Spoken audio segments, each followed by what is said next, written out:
Sir, you're charged with especially aggravated kidnapping. You're also charged with aggravated assault, and you're charged with theft of a firearm worth less than $2,500. You're talking about stuff. Aggravated kidnapping. You're also charged. Hello and welcome to the Court of Public Opinion. I am the recovery advocate. Boy, do I have a case for you today. I don't think I can have a better start to the day than what we're having right now. Good morning, everybody. Good morning. That is so stinking loud. Okay, we're going to try that again. Good morning, everybody. Welcome to the Court of Public Opinion. I don't know why it is deafening for everybody. Test 1 2, test 1 2. Is that a little better? A little better? Test, test, check, check. All right. Welcome. Yes, it is my birthday. Hang on. We've got some music going, but it's not working very well. All my settings are still left over with the ducking of the music, how it drops down when I talk. Oh, man. This mic is hot. Oh, my goodness.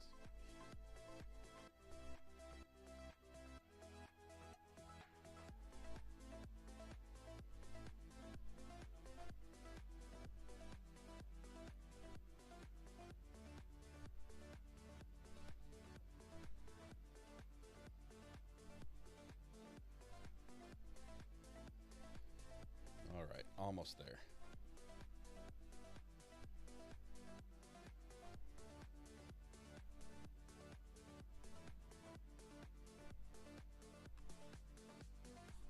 Okay, we got the ducking turned off. That's a start. Good morning, everybody. Welcome to the Court of Public Opinion. I am the recovery addict. There's a sweet spot that's like a mile wide on this thing. Not sure why that is working like that. I really have no clue. Pause. Hang on. Chat still has not even loaded. Oh, what a day. What a day. Seats are not working. Happy birthday. You look good. I feel good. Okay, seats are working. We got those. Let's see. I thought for sure I'm ready. I tested everything. No, I didn't. I just plugged everything in and gave it a once over. It was good. Courtney Alero, first in chat today. Congratulations, Courtney. I don't know why. Oh my goodness, this is hot. Check 1 2. Check 1 2. No, now you're too quiet. Check 1 2. Check 1 2. It's my headphones that were bad. Test 1 2. Can you hear me now? It was booming in my ears, absolutely booming, and now it's not. Okay, buffer. Hang on. Much better. Surprise! There's so much surprise going on. Okay, there's the buffer we need. Happy birthday! Oh my goodness.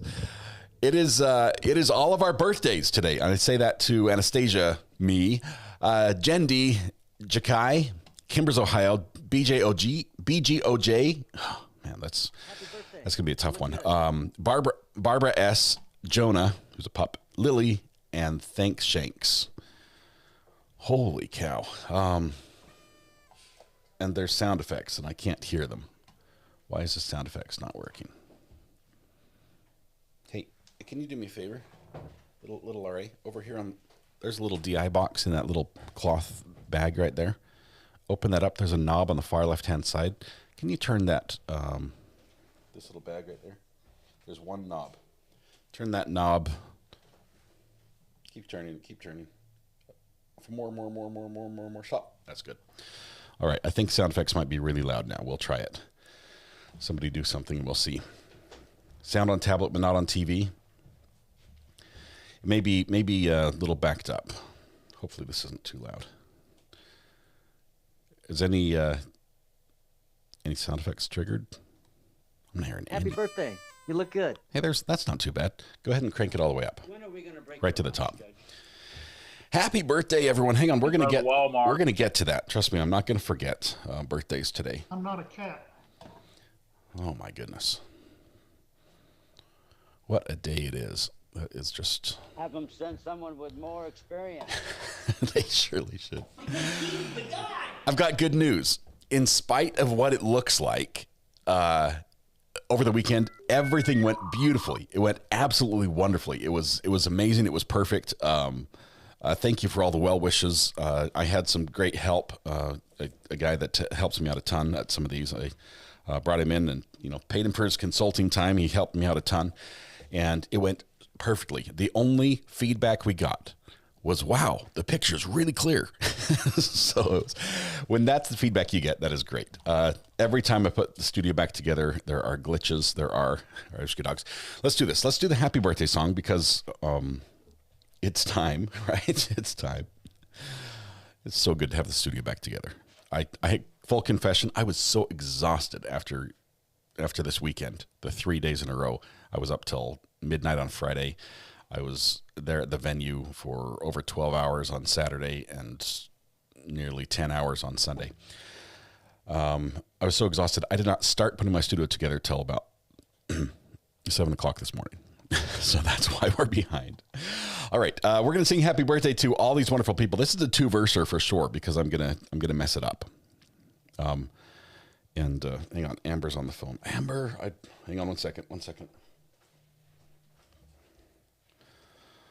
Hang on, Amber. I need to do Bluetooth. So, because I can't find the little plug. I used it over the weekend. It's gone somewhere. Hey, if you can see my little my bag of Rode wireless mics somewhere, can you get that for me? I think it might be in there. Hang on, Amber. We're getting there. You're on the phone. That nobody can hear you, but I'm here. Okay, connected to Bluetooth. Bluetooth on the Rodecaster connected. Amber, are you there? I'm here. Oh, that's loud. How are you doing? I'm wonderful. How are you? That was loud. Is that any better? Is that still louder or is that? Oh. That's a little better, I think. Mike That's one. still. It's super hot. Okay, talk again. Talk again. Happy birthday. You look Okay, good. the levels look right on my end. So. Okay, that's a little bit better. I'll just turn it down a bit. A little bit better. Okay. All right. Welcome. Candace, I'll add your son-in-law to the list too. Chat is not on screen. Slothman. Okay, that's a different button. That's over here.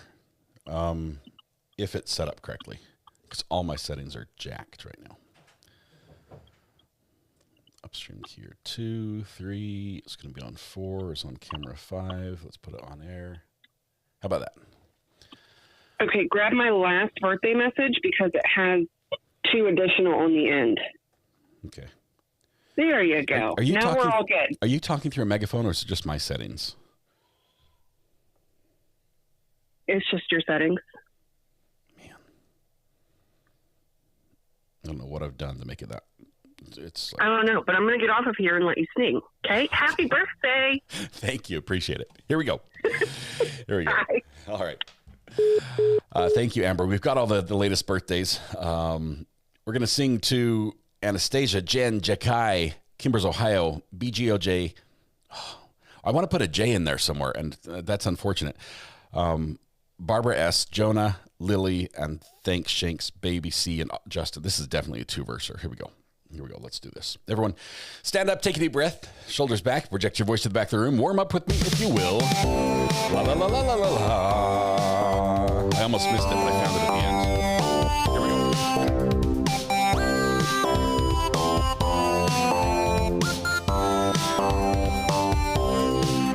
Happy birthday to you. Happy birthday to you. Happy birthday, Anastasia, Jen, DJ Kai, Kimbers, Ohio, and BGOG. Happy birthday to you. Now we've got just the leftovers here.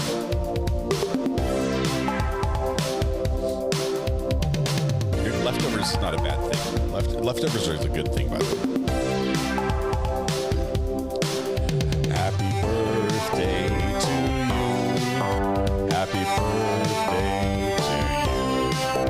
Happy birthday, Barbara S., Jonah, Pup, Lily, Thanks, Shanks, and Baby C, and Justin. Happy birthday to you. And I guess happy birthday to me as well. Happy birthday. To everyone who's celebrating their birthday today, help yourself to free pancakes at Denny's, IHOP, Village Inn, Waffle House, McDonald's, Tammy Dunlap's house, and Bob Evans. There was another one in there somewhere. IHOP? Maybe IHOP. Happy birthday. Today is the best of all birthdays because it's my birthday. I might be a little biased, though. Free pancakes. I realize there are a million places it could be a million people going to celebrate with, but you're here celebrating here with me on my birthday. The privilege and pleasure is all mine, and I'm not ashamed to say that. It is such a pleasure to have all of you here on my birthday. Thank you very much. Mrs. R made me breakfast. It was not pancakes. It was fried eggs, toast, oatmeal, milk, of course, and they're already making the cake. What? Hey, it's not. I wish. It's yeah. Unfortunately, it's much closer to the next big milestone.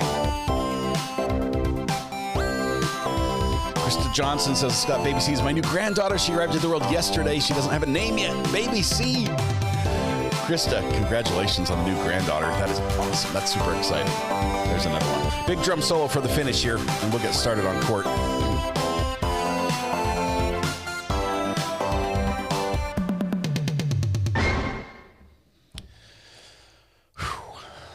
Apologize for all the errors this morning. The worst start ever to a live stream. I think it's only fitting. Oh my goodness, I owe a lot of people a big thank you. Zimmy, member for 17 months, says happy birthday. We love you. Thank you, Zimmy. Thank you for your 17 months of support. Would not be the same without you here. Barbara, let me get this right. Schellenberg, I think is how it is. Barbara, thank you very much. Says, it's my birthday too. Congratulations, Tori. Barbara, happy birthdays. Happy birthdays.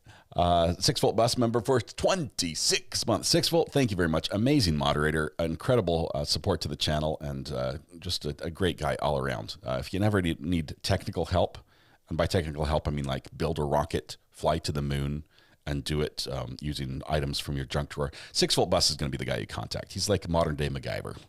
Thank you, 6-volt bus, for your support as well. Let's see. Lindsay Bay, happy birthday, recovery addict, and many returns of the day. Thank you, Lindsay. Congratulations on that year mark. For your birthday, I give you an orange courthouse. Thank you. For my birthday, you get that. Kelly Work says, happy birthday to RA. Happy birthday to you. Thank you, Kelly. I appreciate that. It's the super chat. Share Bear, member for 24 months. That's like a golden birthday because it's 24 on the 24. That is awesome. It's a memberversary. Happy birthday. Thank you, Share Bear. Appreciate that of your support as well. Breezy. Baby love, get some pickles. Get some pickles. I need to get pickles because I don't have any right now. I need to make a pickle run. Oh my goodness, they're going fast. Tammy E, happy birthday. Thank you very much, Tammy E. Appreciate that. Law Watcher 1587, happy birthday. Thank you, Law Watcher. I appreciate your birthday wishes as well. Kimbers, Ohio, pleasure to share a birthday with you, RA, and many more in chat. We rock. Yes, we do. Kimbers, thank you very much. Appreciate that. Krista Johnson, congratulations on the baby. That is awesome. That is just, wow. Congratulations. A granddaughter's is just amazing. Grainers comes in, says, for your Medicare Part C premiums, thank you very much for your super chat. Lisa Maple, happy big day, buddy. Celebrate. We will celebrate. We will for sure. Court's going to begin in a bit, and then we have to celebrate by watching court, which I'm not ready for yet, but I'll get it. I'll get it pulled up. The birthday thing is going nuts today. There's mixed effect. Courtney Arleo. I always say your name wrong, Courtney. I say Arlelo, but there's only one L in it. Arleo. Courtney Arleo. One more month, and you'll be at the 2-year mark. Thank you very much for the birthday wishes as well.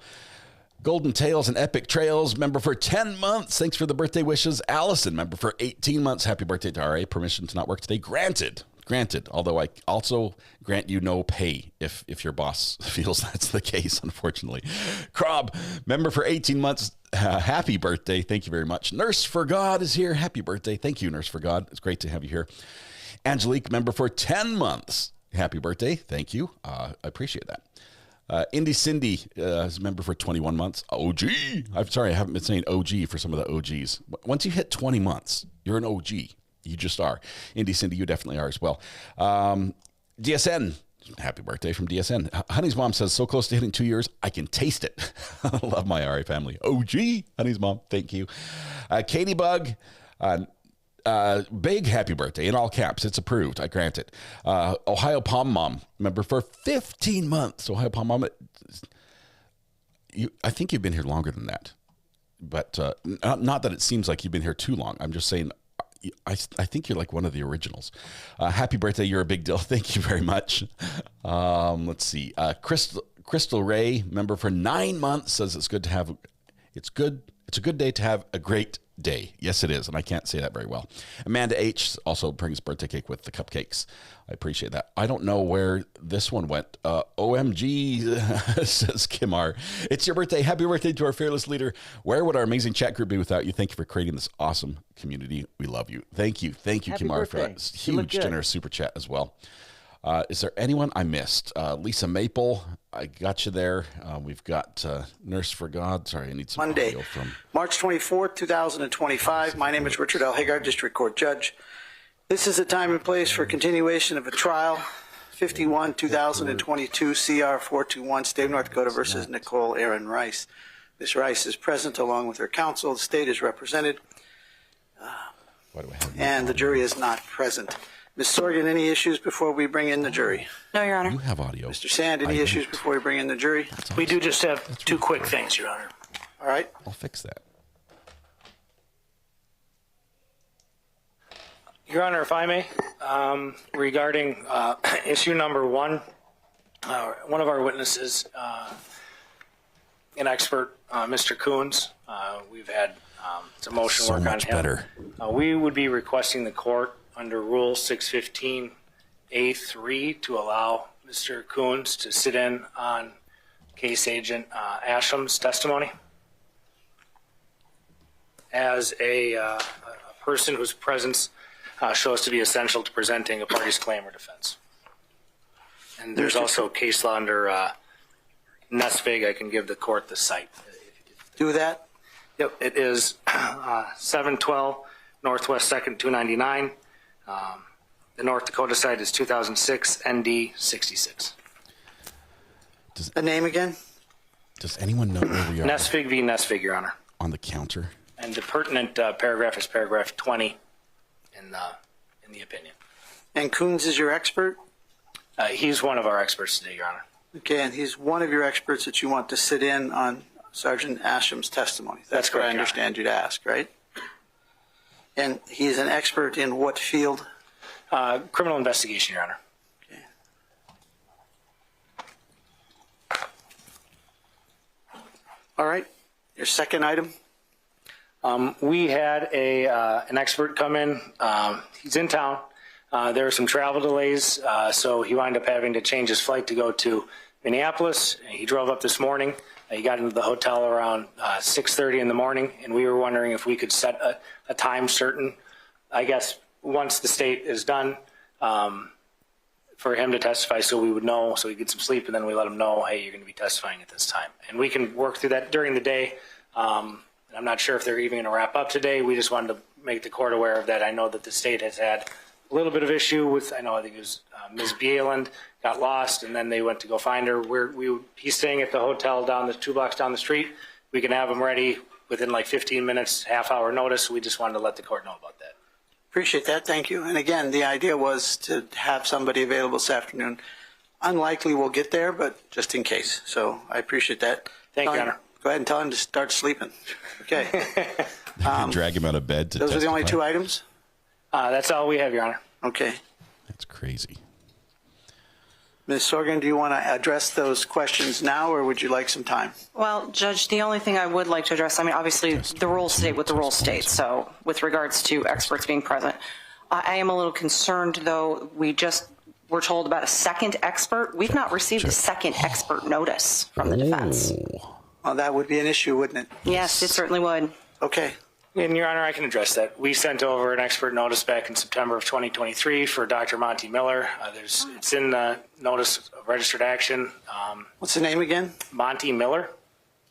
He actually testified during a motion hearing. Your Honor, I would note that we have received information with regards to Dr. Miller. I wasn't aware that Dr. Miller was going to be on the defense's witness list. Okay. All right. Anything else in Ms. There's a little snark in her voice this morning. Okay. All right, Mr. Sand, I will address that in due course.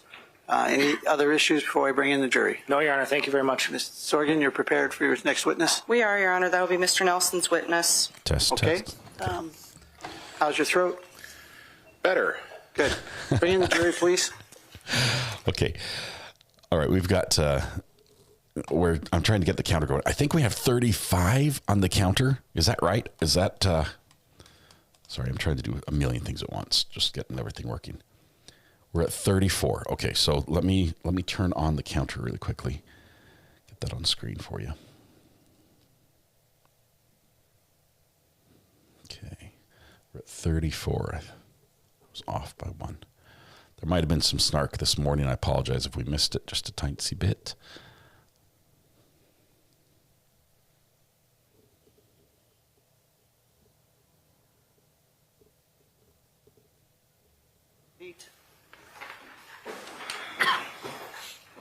That's big.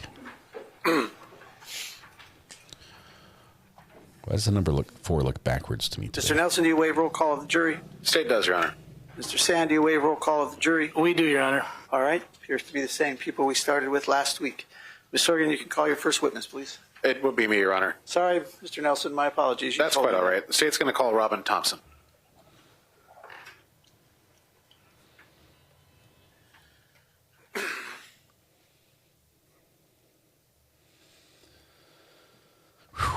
Okay, I didn't hear what happened when I said I couldn't hear. I really couldn't hear, so. I'll have you come up here, ma'am. This young lady will swear you an oath. Please raise your hand. Do you solemnly swear to tell the truth, the whole truth, and nothing but the truth, so help you God? Then come over here and have a seat in this chair.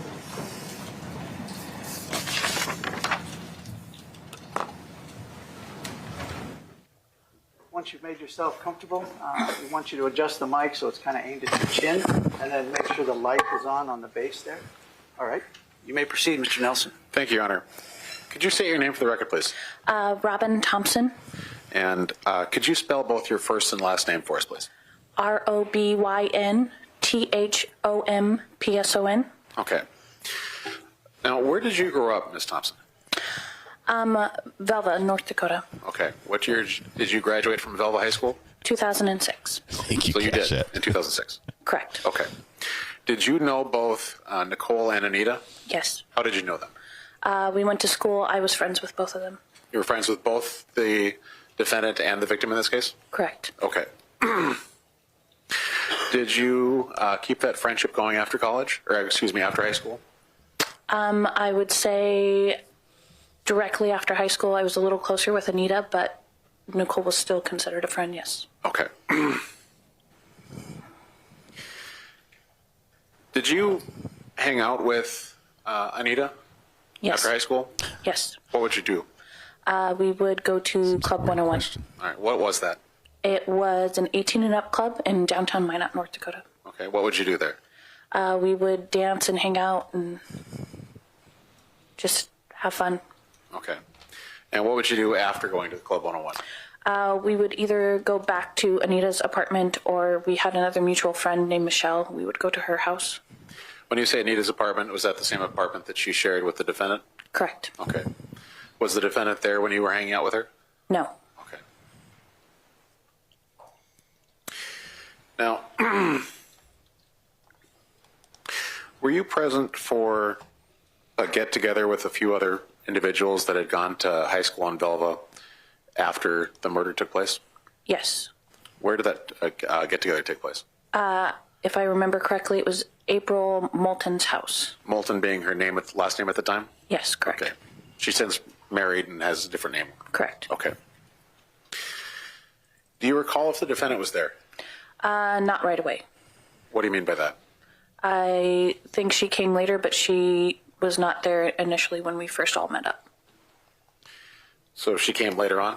Correct. Do you recall anything that came about after she got there? She was just talking about going to the apartment with the police. Okay. So she was just talking about walking through the apartment with law enforcement, that sort of thing? Correct. Okay. Do you recall Anita's funeral? It's a little hazy. It was an emotional time, but yes. Okay. Do you recall having a conversation with Nichole at or about that funeral? Yes. What was that conversation about? It was later, a couple years later, but she was talking about a money mic, talking about the case at the funeral. What do you mean exactly? She implied that he was stating he had something. Objection, hearsay, Your Honor, double hearsay. Sustained. A double hearsay. Your Honor, it's statements from the defendant. Well, then rephrase it, please. What did the defendant say to you about this money mic? That he was talking about Anita. Objection, Your Honor, double hearsay. Money Mike is the one making the statements to the defendant to... This question is specific to what Ms. Rice said. Okay. So you can answer the question. What did Ms. Rice say to you? That money Mike was talking about committing the crime at the funeral. Okay. So she told you that she heard someone confess to the murder? Correct. Okay. Do you know if Nichole went to law enforcement with this information? I do not. Did you get together with Nichole at all after that point? After the conversation about money Mike? Yes. Maybe a few more times. Okay. Did anything of note take place in any of those get-togethers? It was the same time we talked about money Mike. We were getting ready in her room, and I noticed an item in her closet that belonged to Anita. Do you remember what it was? It was a stuffed toy. Okay. Oh. Jules, thank you. Syndicate, no further questions, Your Honor. Jen D, Mr. Sam, thank do you you and have any happy birthday. cross-examination? She kept something. I do, sir. I know there's been microphone issues here. Can you hear me? Barely. No? Okay. Lots of love from Paris. Robyn, how you doing this morning? Good. Thank you, Pat. Ooh la la. So you said that you and Anita would go to Club 101 together? Correct. Do you recall on June 5th, 2007, giving an interview to police? Yes. Okay. Debbie, thanks so much. Appreciate you. Do you recall saying you were looking for males when you went to Club 101? No. Like postal mail? If I show you the report, might that help you? Transcript of your interview? Sure. June 5th. Take a look through here. Was a hookup type place? Question from the officer.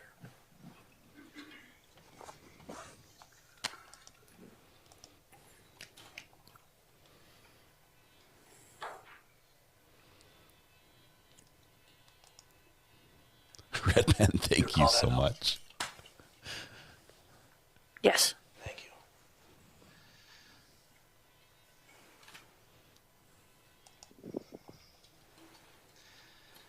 Do you recall a time one incident at Club 101 where there was a guy that grabbed Anita and wouldn't let her go?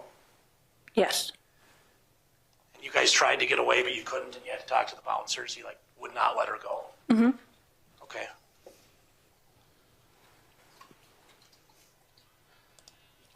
That you began to pull them away, but he was holding so close you couldn't do that. Correct.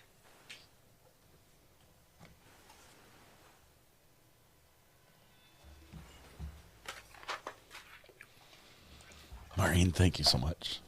Appreciate it. Males is distinctly plural. Maybe they collectively were looking for males. Or maybe they were just people watching. Is that something you do? Do you just go and look at the males? No further questions. Thank you. Mr. Nelson, do you have any redirect? Yes, Your Honor. Do you recall when that incident was? Not exactly, but it would have been within a month's time of her murder. Was it more than a week? Asked and answered, Your Honor. That question was not asked. It was more than a week, yes. Stop, please. I'm the one that gets to say that. Not asked and answered. You can answer the question if you can, ma'am. It was more than a week. Okay. I'm the one that gets to say I have no further questions, Your Honor. Mr. Sand, anything else? Can I go, Nothing else, go back Your and Honor. get that? Just 1 second. Okay. Is this witness here by subpoena? We want to go back and get I'm the one who gets to say that.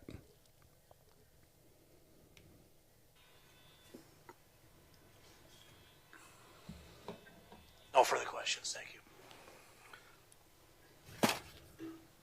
Mr. Nelson, do you have any redirect? Yes, Your Honor. Do you recall when that incident was? Not exactly, but it would have been within a month's time of her murder. Was it more than a week? Asked and answered, Your Honor. That question was not asked. It was more than a week, yes. Stop, please. I'm the one that gets to say that. Not asked and answered. You can answer the question if you can, ma'am. It was more than a week. Okay. Okay, now I got it. I have no further questions, Your Honor. Mr. Sand, anything else? Nothing else, Your Honor. Thank you. Is this witness here by subpoena, Mr. Nelson? She is, Your Honor. She can be released. Any objections, Mr. Sand? No, sir. All right. Thank you, ma'am. You may come and go as you please. This witness, the big testimony was that Next witness, Mr. Nelson. she saw State in calls Connie Nichole's Uland. closet a stuffed animal belonging to Anita, meaning she took it from her.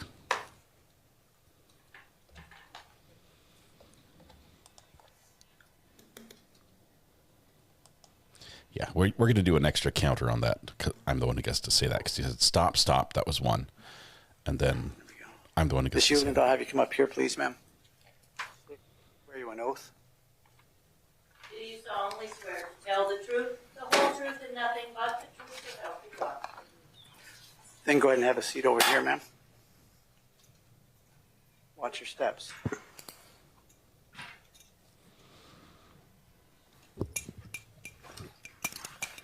Once you get comfortable there, make sure the microphone is aimed at your chin, and then make sure the light is on the base. Mm-hmm. Okay?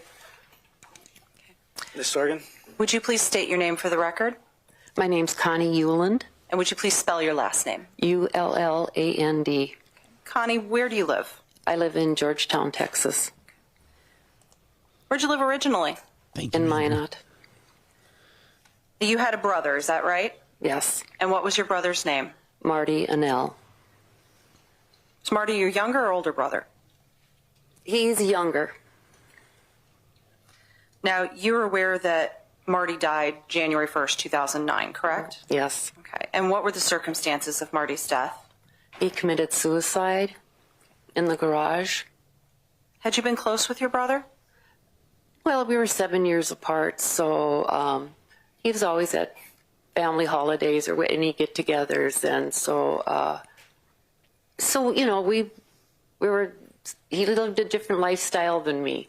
He was like an Did uncle you speak to with each other frequently? Yeah.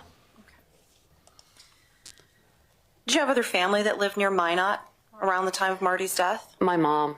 Okay. And she lived near Minot? She lived in Minot. Okay. At the time Marty died? No, she had moved to New Rockford at that time, so she was like the last remaining relative in Minot. When did your mom move to New Rockford? In March of 2008. How far from Minot is New Rockford? About 2 hours driving. Where were you living at the time that Marty died? I was living in Rochester, Minnesota. And how far from Minot is that? That is full day drive, 10, 12 hours. And you said your mom was the last of the family that was living in Minot, is that right? Of the immediate family, yes. Can you tell us a little bit about what was going on in Marty's life in 2009, or late 2008, early 2009? I really didn't know a whole lot. The thing that I knew was that Laura and Marty were having relationship problems, and it kind of came out when we were planning Marty's funeral, because when Laura came to the funeral home, she had this guy with her, and they just said it was like for support. And so then when the funeral was, he came again with her to the funeral. And then I finally said to somebody, do you know who this guy is? And she says, that's her boyfriend or her new, whoever she's going out with. And so I'm like, oh, poor Marty, he's losing if they separate, he's losing his home, his job, and his girlfriend. Now, why would he be losing all three of those things if they separated? Because they both worked at the apartment complex. So they lived in an apartment there. That was his job. He was the maintenance man. And he would be losing his companion. How long had Marty and Laura been together? About 10 years. Did you know Vern Olson? Yes. And how'd you know Vern? He lived in our neighborhood, and Marty and Vern were lifelong friends. How long had Laura and Marty lived together? I can't answer that. They'd been together for 10 years, I think you said? Yes. Did they live together most of the time or only part of it? I would say, I'd say half of it, maybe. Okay. What were holidays like in your family? They were fun. Family got together. We had a nice time. Marty loved to cook. And so he had this big, I don't know what you call it, that you could barbecue in and whatever. And if he had the chance to cook for everybody, he was happy.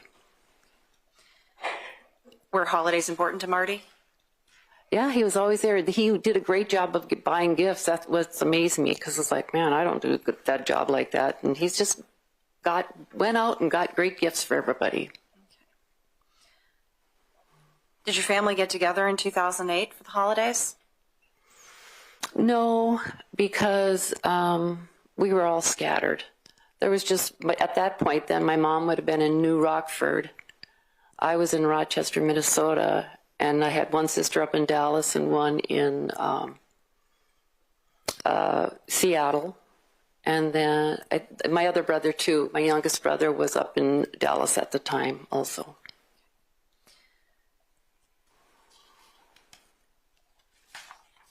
Was Marty a hunter? Yes. Okay. What did he hunt? I know he did bow with turkeys, and I think he did deer hunting. That's all that and he liked to fish. Okay. No males. What do you know about Marty and alcohol? He used alcohol. Could you be a little more specific? He probably drank too much. Is there a family history of that? Yes, we have a family history of alcoholism, and then there's been other suicides in our family. It kind of seems like it runs in our family line on my dad's side. So there's a family history of suicide as well? Yes. Oh, okay. Sad. Can you be a little more specific as to certain family members that have committed suicide? The first one was in 2007. It was our niece, my sister Danette's child. She was bipolar, and she had tried several times, and then she was successful. So that was the first one. And then Marty was the second one. I think Marty just didn't know where to go, what to do, and it just was the final straw for him.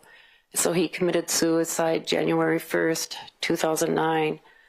And then my sister, she committed suicide. It was her daughter that committed the first suicide. And Danette was in such traumatic situation. She wasn't even functioning very well. She had a very, very good job, and she had to lose that, and she committed suicide too. Now, the niece who committed suicide, what was her name? Beth Bonagowski. And what was Marty's relationship like with Beth? He was an uncle, and when we see each other, he'd like to always joke around with the kids or tease them a little bit. Would you say they were close? Not that I'm aware of. Did you ever talk to Marty about Beth's suicide? No. I can tell you why they're talking about that, and it does seem strange, but it makes How long before Marty committed suicide did Beth die? Well, the first suicide with Beth was 2007, and then he was 2009. So 2 years apart, about, give or take. And then Danette was in 2011. So it's every odd year for those those 3 time periods. It makes it look like Marty didn't do that. Was Marty concerned about losing his job? I would think so. I mean, he was losing his everything. Because his home, his girlfriend, and his place where he's living. He was losing everything. Okay. Did Marty have any lines up for a new job? I'm not aware.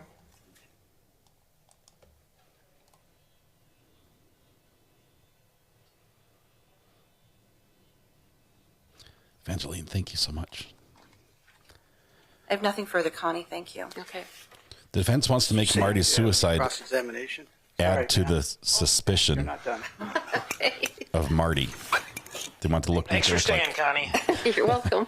They want to make it look like he committed suicide out of shame or something. Thank you for coming up here today. No problem. Now, you did an interview. I want to make sure I got the date right, but it was back in 2022 with Detective Carmen Asham and Kelly Sigler from Cold Justice. Do you remember that? Yes. Okay. I know it was a little bit ago, it was a couple of years ago, but do you remember the contents of that interview, what you guys talked about? I didn't even know about this murder case, and so I was kind of shocked when I heard about it. And they just asked me about Marty. I just talked about things that, whatever she asked me, I can't remember all the specifics. So you didn't even know about that there was a murder involved with Marty being there first person on the scene? No. He never talked to you about it? I never talked to Marty a whole lot. Because we were just different lives, lived in different areas. So you weren't that close? No. I was going to nursing school at the time, and then so I spent my time studying so I could get done with college, because I graduated from Minot State University when I was 50. So I was like, go to college, get out. So I spent a lot of time studying. I kind of lost my social life. I hear you. So you didn't talk to Marty very much? Not very much. Do you recall in that interview telling Detective Asham that he was in jail for doing some drug deal or something like that? I remember that. He was quite young at the time. Okay. And I'm not trying to drag your brother through the mud. You understand that, right? Mm-hmm. But this is your interview, and I want to make sure we got it right. Okay. So on direct, you had told the state's attorney about his alcoholism issues. He was never diagnosed, but I would tend to lead with our family genetics that he would be considered an alcoholic. And according to your conversation with Cold Justice and Detective Asham, he had some drug dealing issues. Only when he was young. Okay. Another thing, too, about... You know, if I could, I just want to make sure you're answering the questions. Okay, it's fine. I'm not allowed to have you go on narrative, but I appreciate it. Thank you, Connie. Do you recall talking to Kelly Sigler at the end of the call from Cold Justice? Yes. Remember her asking you if they could use you in their documentary they were doing? Yes.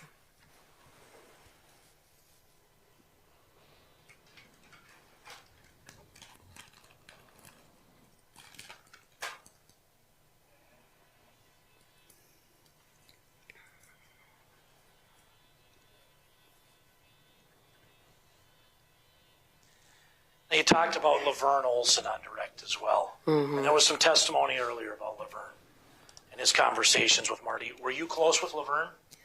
I just always knew he grew up in the neighborhood where we lived, and they were just friends from young on. And I think that was probably his best friend. Okay. And he confided a lot in Vern. If he was going to tell somebody something, it was Vern, it sounds like. Yes. Okay. Yeah. If he had something heavy on his heart, he was going to tell Vern. I think so. Okay. Thank you. I don't mean to discount your relationship with him, but you had said you guys weren't very close anymore. No, not really. He hadn't even told you that a girl was murdered in the apartment building you worked at. You were the first on the scene. No.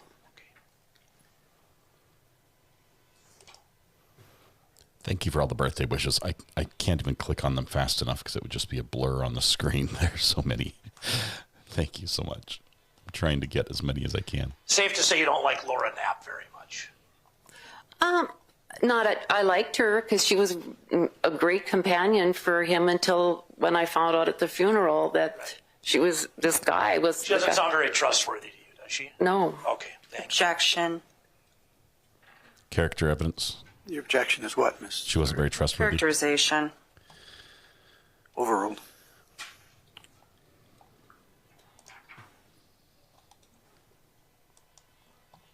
Thank you, Monica. Barry Wilson, thank you. Do you recall Kelly Siegler in the conversation? Barely. I'm sorry, I'm going to follow up. I'm going too slow for you. Do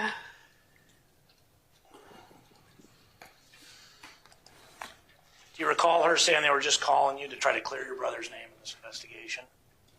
Yes. Yeah. She said, trying to call you to clear your brother's name.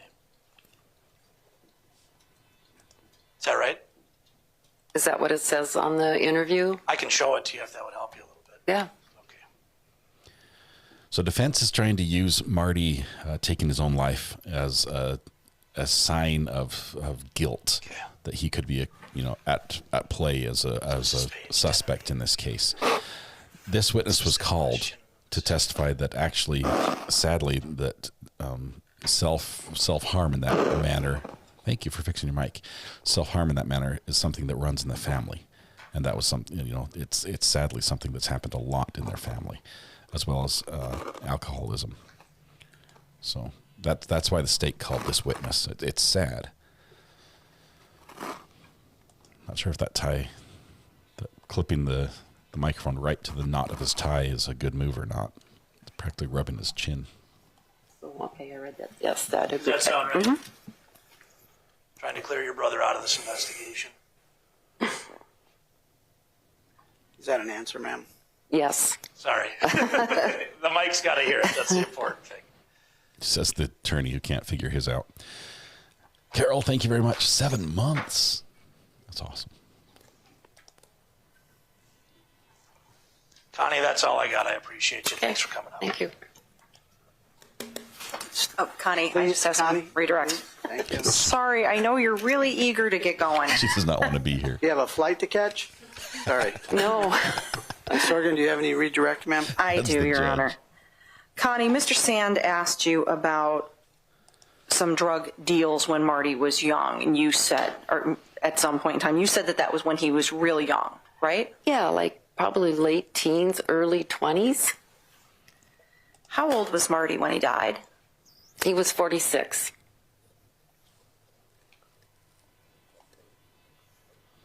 And then you also started saying something that you wanted to add, but you were cut off. What did you want to add? Just remember. What was I saying right before that? You had been talking about that he being engaged in drug deals when he was quite young, or drug deal when he was quite young. Yeah, and I know he served some time in the Ward County Jail. And he never dealt in drugs. And I mean, it was a big lesson learned for him. And so he never repeated it. Okay. And it was just that incident when he was from the drug thing. Is that when he went to jail? Mm-hmm. Okay. Nothing since then? No.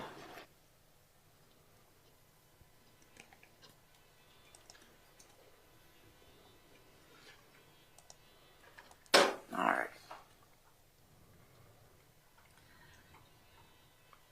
You and your family always got along real well with Laura, didn't you? Yeah, she called my mom, and she was nice. She was great in Marty's life. Okay. Marty loved her very much, didn't he? I think so. He did. I mean, they were just tight as you always saw them together. Okay. So what would losing her have done to him? I think it would have crushed him. I have nothing further. Mr. Sand, anything else? Sorry, Connie. Yeah, just one thing. The state was just asking you about what you know about his drug past and him being in jail. Matthew, good luck. You in had trial said this when morning. you were testifying with me Thank that you so much. you didn't keep in very close contact with Marty as he got older. Isn't that correct? Yeah, I was busy raising my kids and activities, and So we're on time, different paths at our age. right. So you knew about his drug dealing issues and drugs when he was younger, but as he got older, you don't know everything that was going on in his life. Isn't that fair Oh, to say? no. Okay, that's all I got, Your Honor. Thank you. Ms. Sorgan, anything else? No, Your Honor. Now she's She not here going by to go subpoena? Yes, she is. until she's Excused? told. Yes, she is. Mr. Sand, any objections? No objections. All right, thank you, ma'am. Now you may come and go as you please. Thank you.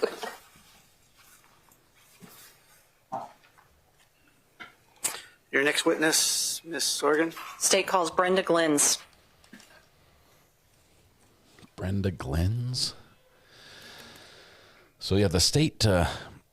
If it were a doctor, we'd call it the bedside manner. That ability to question people about difficult topics and do so in a way that is gentle.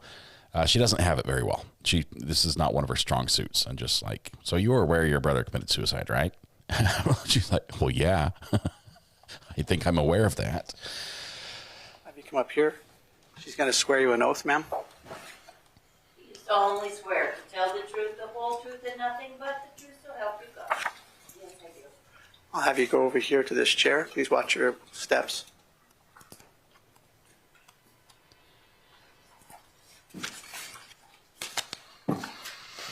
Something in the courtroom is causing.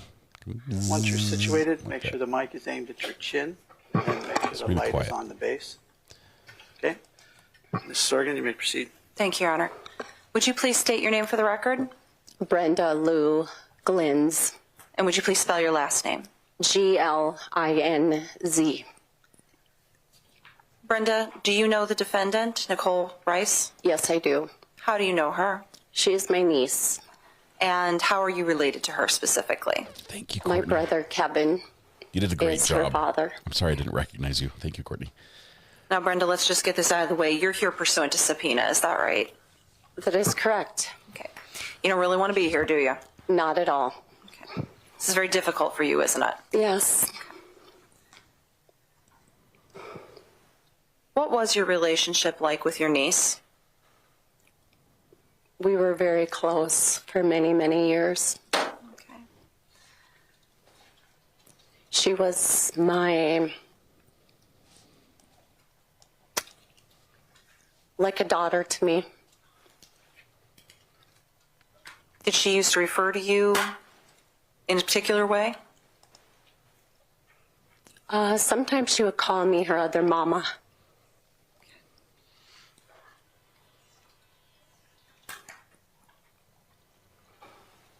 Brenda, you went to family events and things like that where Nichole was present, is that right? That's correct. Okay.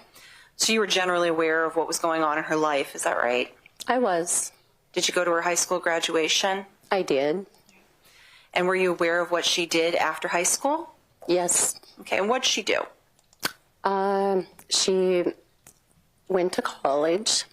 She worked at Vanity. I believe it was either Vanity or Maurice's. One of those. And then she went, worked at Telecare, I believe. Okay. Are you familiar with the period of time around which Anita Knutson was murdered? I am. Okay. What happened with Nichole shortly after that murder? Where was she living? She shortly after made a move to New Mexico. How shortly after? I would say 4 to 6 weeks. And did there come a time that you went to New Mexico yourself in that time period? I did. Okay. Why'd you go to New Mexico? My son was in the National High School Rodeo Finals in Farmington, New Mexico, and I traveled there. How did you travel to New Mexico? I traveled with my ex-husband and my kids, my 4 children. And was Nichole living in New Mexico at that time? Yes, she was. Did you see her while you were there? Yes, I did. And how did that come about? Her and the man that she went there for, things did not go as planned for her. And she reached out to me when I was in New Mexico, and she came and stayed with me in my hotel. Okay. Then what happened? After the national finals was closed and over, I traveled back to North Dakota with Nichole in her car, moved her back home. Okay. And who else was there anybody else in the car besides the two of you? No. Okay. Approximately how long was the trip from New Mexico back to North Dakota?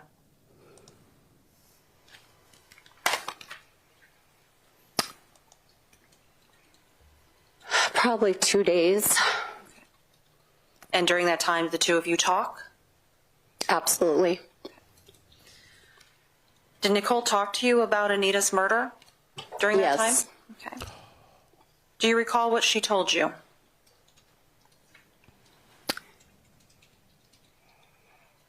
She told me that there was a cut screen, and the person, whoever did this, cut the screen and was hiding in her bedroom, waiting for Anita to come out of the shower to make the attack.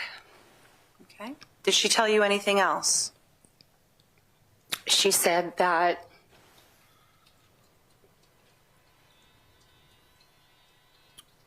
it was so horrible. She said to just see Anita lying there, but she looked so peaceful, covered up.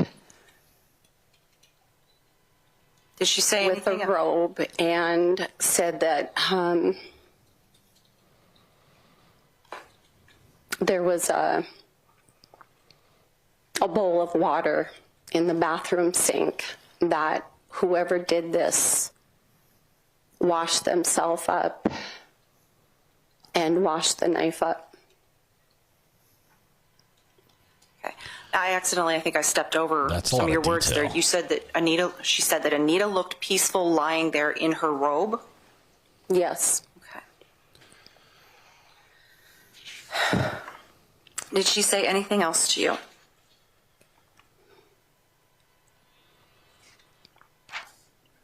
During that trip?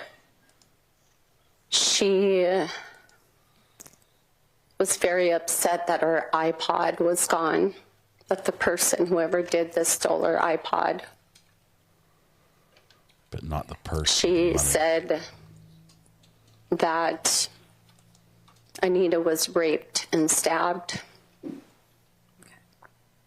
And there was no, but it appears to be no struggle. Okay. Now, Brenda, you said that Nichole moved to New Mexico about 4 to 6 weeks after Anita was killed. Correct. And she had been in New Mexico approximately how long by the time that you had come to New Mexico for the rodeo finals? Probably a couple weeks. She wasn't in New Mexico very long, was she? No, she was not. So this was just a few months after Anita's murder, is that correct? It would have actually been in July that I was in New Mexico for the national finals. Okay. So you were in New Mexico in July. All right. Was there ever any further conversation after you brought Nichole back, or you came back with Nichole from New Mexico, with regards to Anita's murder in general, or Nichole's whereabouts that day in particular?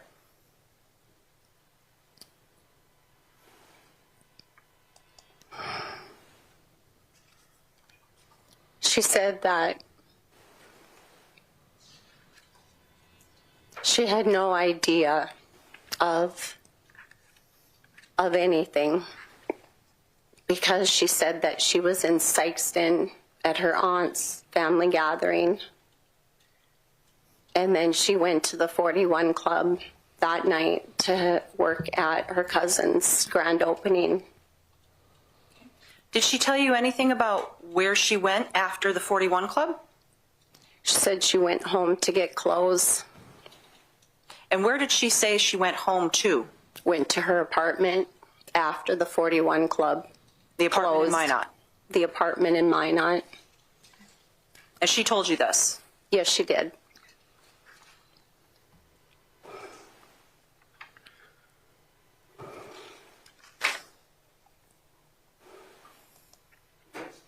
Sloth life, get feeling better. Thank you so much. Was there ever any discussions with the family as a whole, with Nichole present, that you heard her saying things about the case?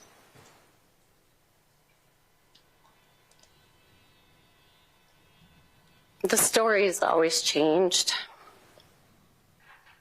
I think throughout the whole 18 years of who it may be or where she was or that they got the person or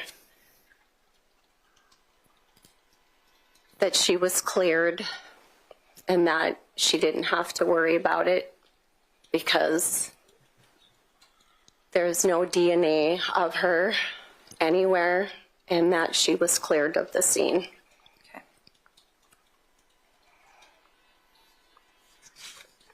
Do you remember how Nichole reacted with regards to Anita's death?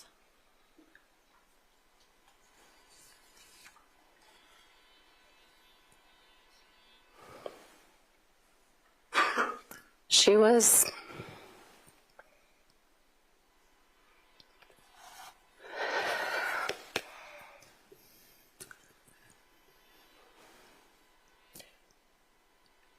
not the way that most people would react to somebody that was your friend if they died. How so?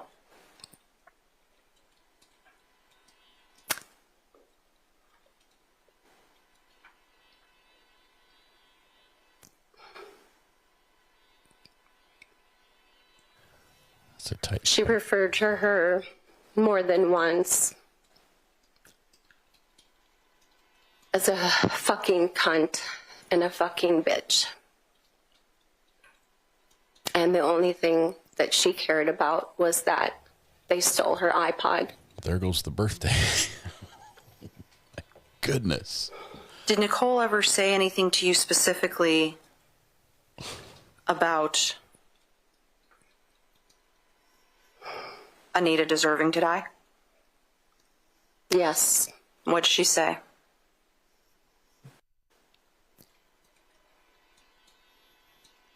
She deserved to die. She was a fucking cunt. I have no more questions for Brenda. Mr. Sand, do you have any cross-examination? Certainly do, sir.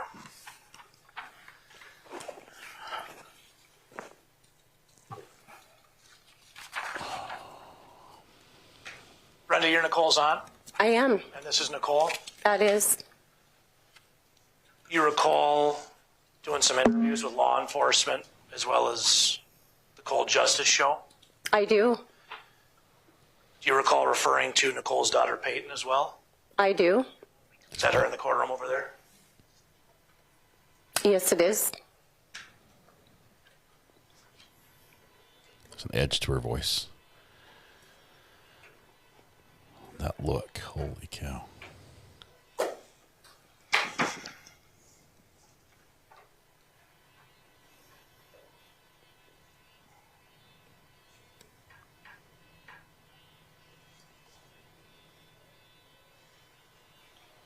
So you remember talking to Detective Asham?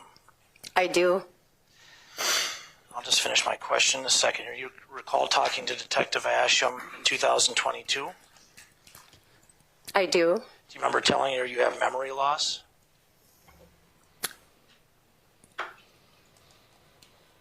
Yes, it had been a long time.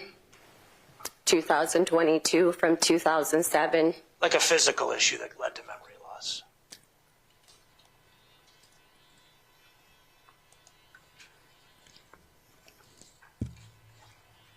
I've been diagnosed with autoimmune, and yes, memory loss can be part of it. But at that time, That's all I need right there. I appreciate it.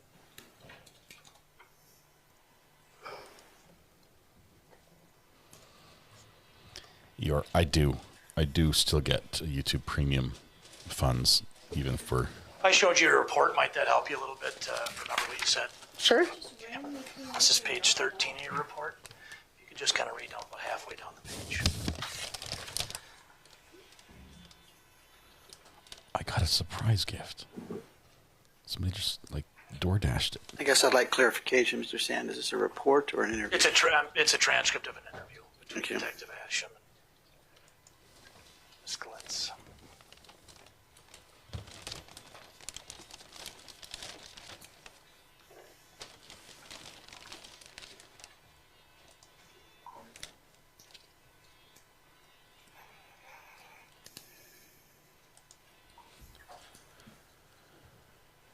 There's a little tiny buzz in the courtroom. That's not something I can edit out very well. It's intermittent. We'll only hear it when it's really quiet. It sounds like it's a fan on one of the machines. Could be a courtroom computer or something from the video panel. I've got a box of like a cake or something in here. Did you make it through that section? I did. Thank you. Yeah, no problem. Now, do you recall saying you had some health issues and you have some memory loss? Yes. It's from Josh and Tiff over at Courtroom Have Confidential. you ever had struggles with prescription drug abuse? No, I have not. Have you ever been to rehab for it? I've been to rehab to help me through a seizure activity after breaking my back in 3 places. Did you use any painkillers after that? That is when they sent me to a rehab facility because I was having seizure activity. Thank you.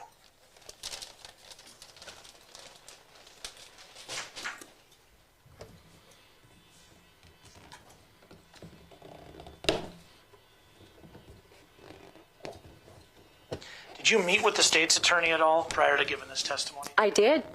When did you do that? Last night. Last night? Yes. Where do you live right now? I have a home in Arizona and a home in Botno, North Dakota. Did you come from Botno or Arizona? Arizona. And you met last night with the state's attorney's office, go over your testimony? I did. She's very hostile here.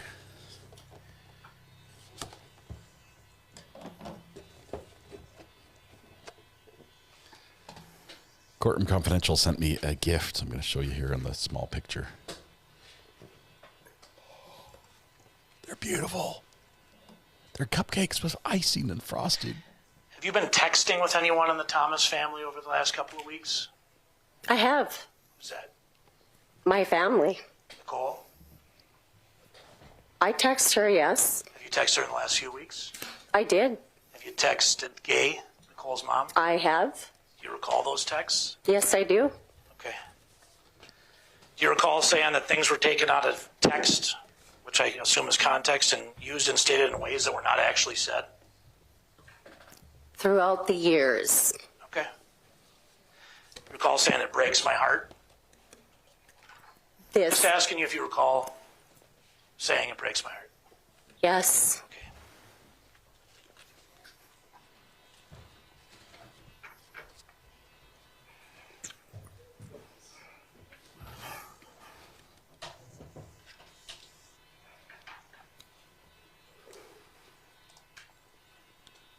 These are divine.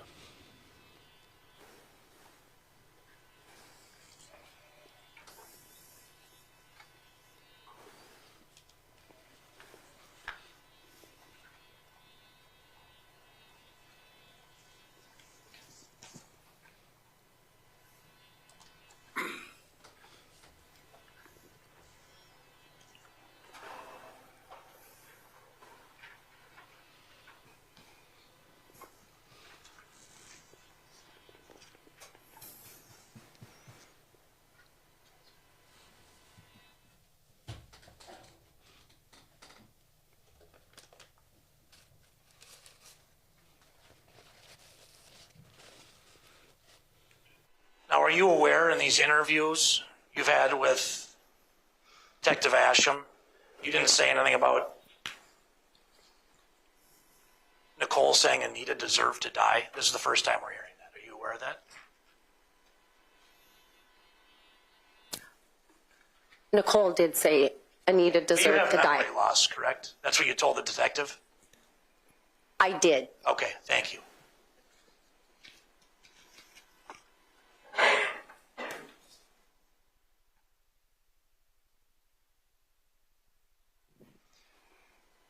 Do you know there's nothing in your interview with Detective Asham and Cold Justice about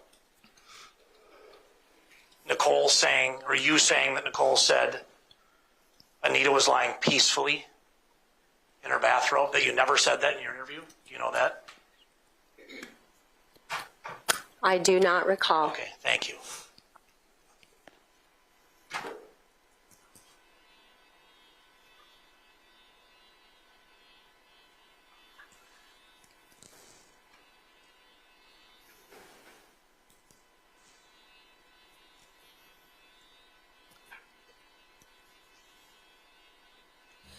Thank you, Adam. Courtroom Confidential, that is delicious. Nothing bunt cakes. Sent a whole bunch, enough for the whole family.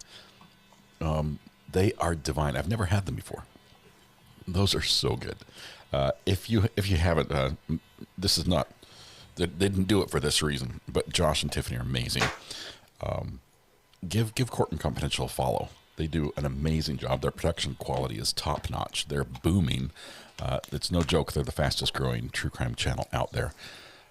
It was a pleasure to be out there with them. We can't wait to do another thing, join up together and do another collaboration of some sort. But Courtroom Confidential is a channel you will not regret following. And thank you, Josh. You recall saying in a text message that there were so many words and statements took out of context, and that's not even what I said, and it was misconstrued.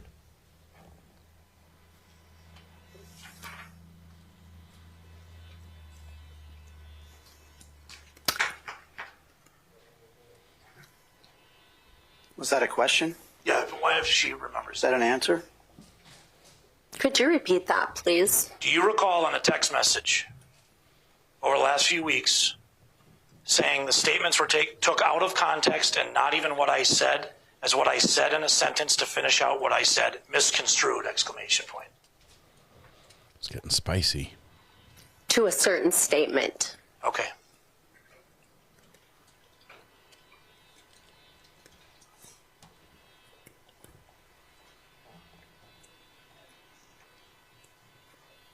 So as this trial's been approaching, you've been texting Nichole and other people in her family these things. It's been a while. How long? Before the hearing ever started. Probably 2 weeks before. Last time you texted them was 2 weeks before this? I recall. I could be off on my date. You could be off on your date? Possible. And she is my niece, and it is my brother. What does that have to do with the dates? Because they are my family. And this whole thing has not only destroyed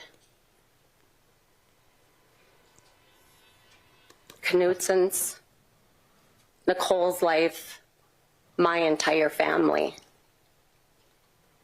and the community. And this needs justice. Okay. It's time for the truth to be told. Okay. Good. When's the last time you sent text messages to Nichole's family?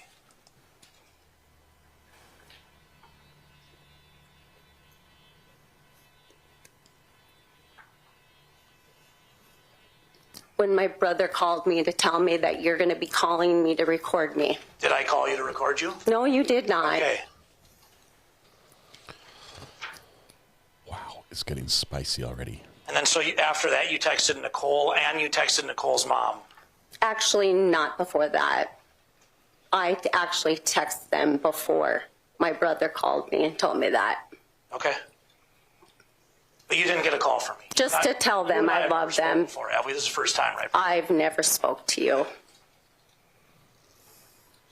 but we don't like each other.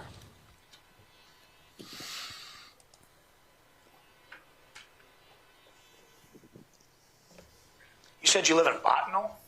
I do. How far is Bottineau from Velva? 90 miles. And then you live in Arizona as well. Where in Arizona? Yes, Mesa. Okay. How long have you lived in Bottineau? Coming on 22 years. So you've lived in Bottineau since about 2003? Yes.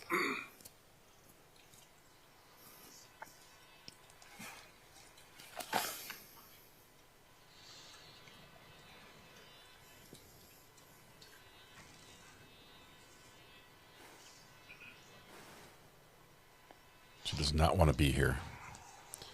She's being challenged on what she says. She does not like it. She's unhappy with what she believes Nichole has done that's destroyed the family. And she's testifying for the state against Nichole, her niece.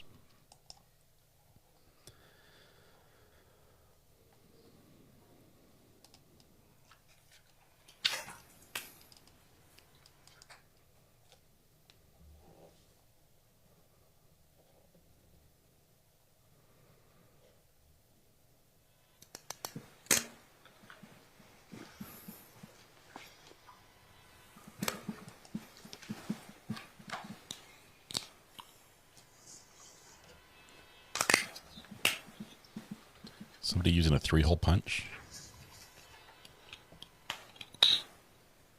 Do we have another question, Mr. Sand?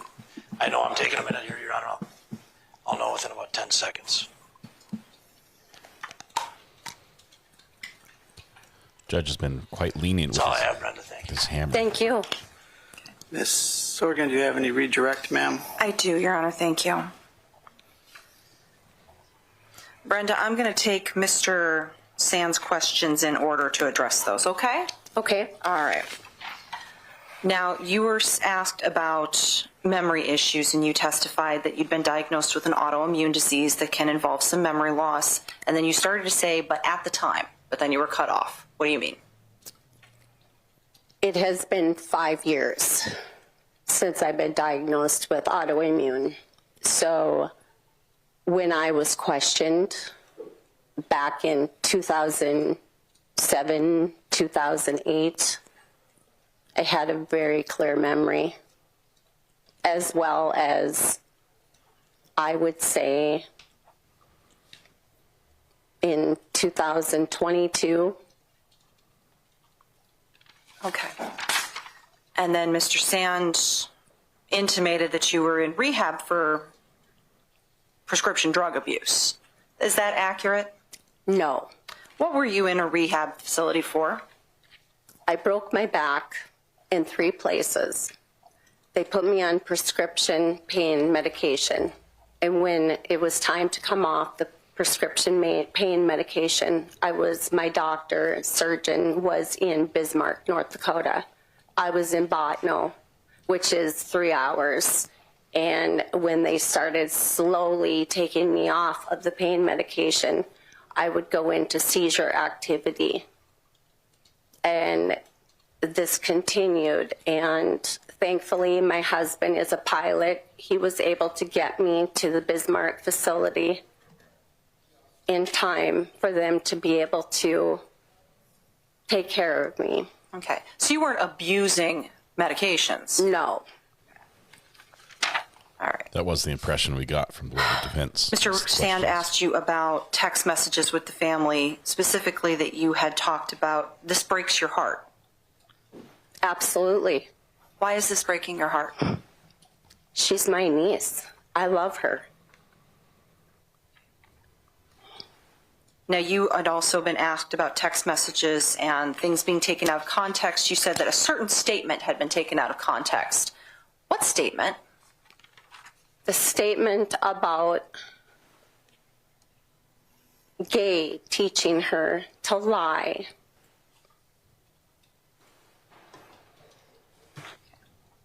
As a young child. We missed that. We didn't get that statement.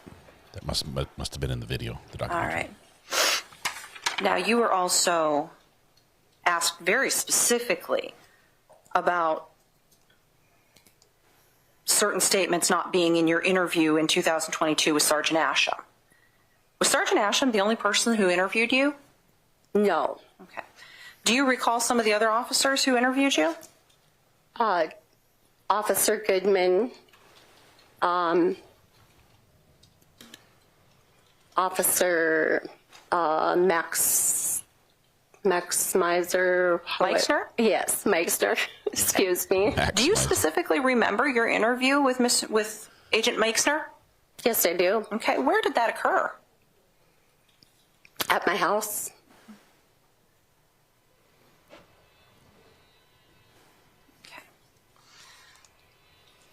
Allie, thank you. Thank you, everyone, for all the birthday wishes. I know there are so many I can't. Brenda, have you ever given false information to the police?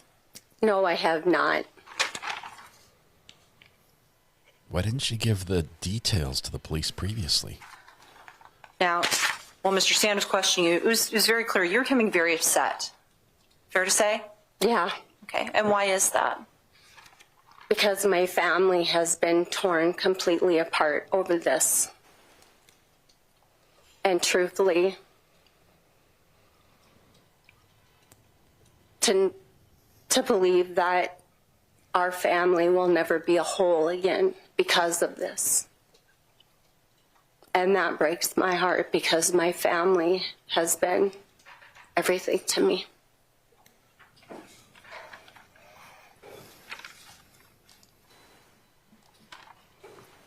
You also said during your cross-examination that you believe this needs justice. Absolutely. Okay. Why? Anita deserves to rest in peace. Her family, they deserve answers, each and every one of them.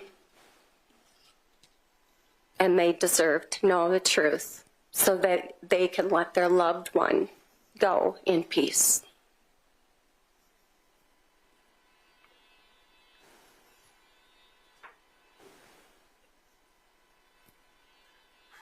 Brenda, do you take the oath to tell the truth very seriously? I do. Thank you. I have no more questions. Thank you. Mr. Sand, any recross? Nothing from us, Your Honor. All right. Is she here by subpoena, Ms. She is, Your Honor. Is she excused? Yes, she is. Mr. Sand, any objections? No, sir. All right. Thank you, ma'am. You may come and go as you please. Thank you. If this is any indication, I think she's going to go. Do you have another witness, Ms. Sorgan? Yes, Your Honor. State calls Mark Glinz. Witness does not make eye contact, or the defendant does not make eye contact with the witness as she leaves.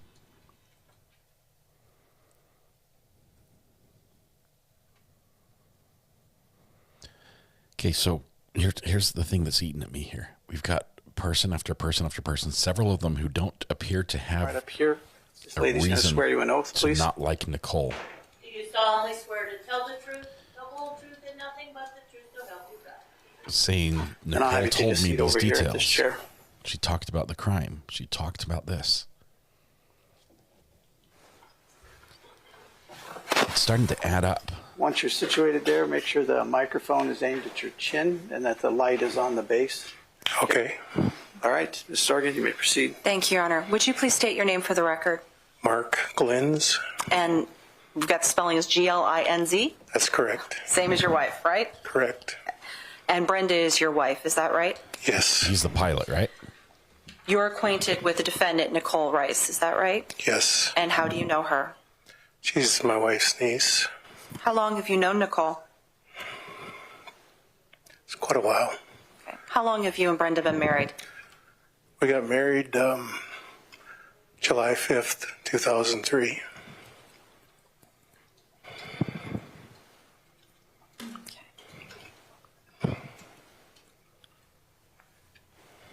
Mark, do you recall a time that Brenda went to the National High School Rodeo finals, championship, nationals, something like that? Yes, she went to New Mexico.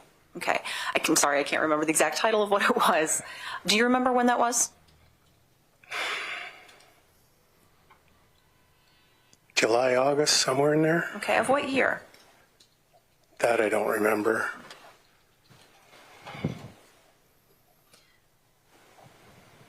And do you recall how she came back from that trip? She rode back with Nichole.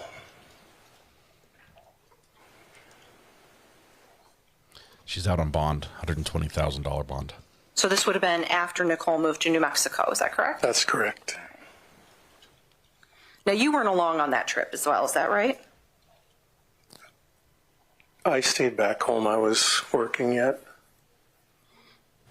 And Brenda went down with her kids to the rodeo.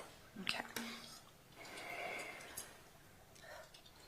Following the return trip back from New Mexico, was there a time when the family was together and you were in the presence of Nichole?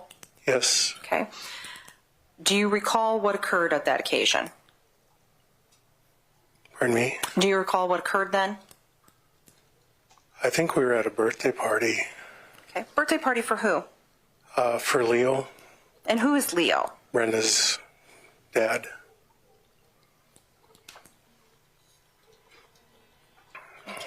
So this would be Nichole's grandfather, is that right? Correct. All right. And do you know when his birthday is? I did know it, but I forgot it.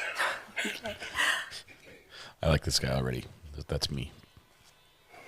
Does September sound right? That sounds right. I'm trying the red velvet one. These look so good. And what happened at that birthday party?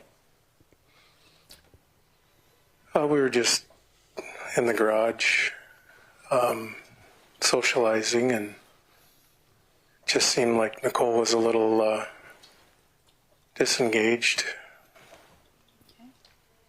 Did anybody try to engage her in conversation? One of the kids did, and I know that she said everything was great and fine and there's no problems.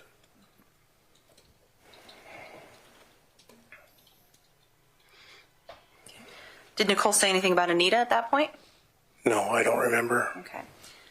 If I showed you some notes from a statement, would that refresh your recollection? Probably would. Okay. Permission to approach, Your Honor. You may. Your Honor, may I ask what kind of statement this is? It's not a transcript. It can be anything. It could be a ham sandwich.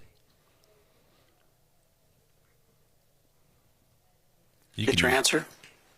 I'm still not familiar with what it is. It doesn't seem to be a report or a transcript. It's handwritten notes. I'd like to approach, Your Honor. All right, Ms. Sorgan. You can use anything to refresh a witness's recollection.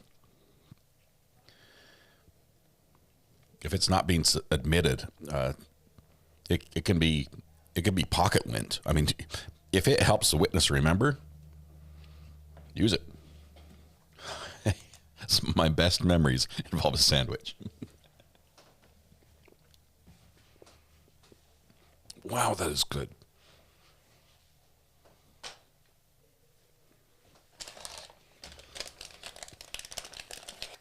It is a nothing bundt cake. Thank you once again to Courtroom Confidential. Josh and Tiff sent nothing bundt cakes to the house by DoorDash delivery or something, and I'm using equipment tech wipes to wipe my hands because that's what I have.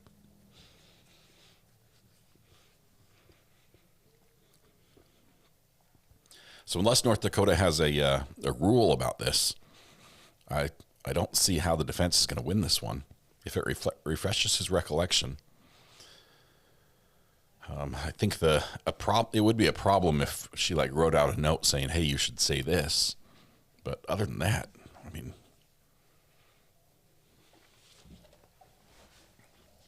how have I gone this? I was today years old when I first tried a nothing bundt cake. Why have you guys been holding out on me till now? Those are so good. Mr. Sand, do you have an objection? No, Your Honor. All right, you may proceed.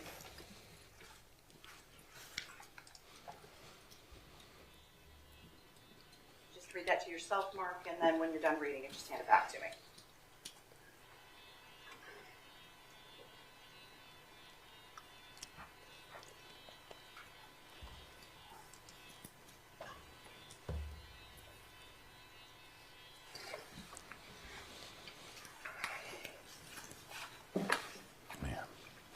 Those are tasty.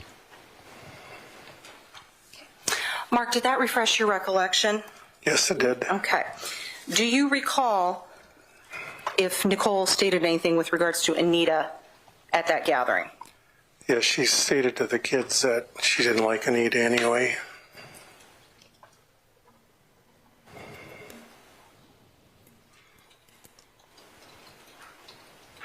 Okay.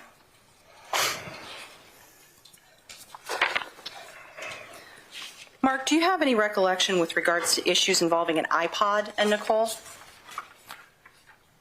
I know that it was mentioned that her iPod got stolen. And was that news to you?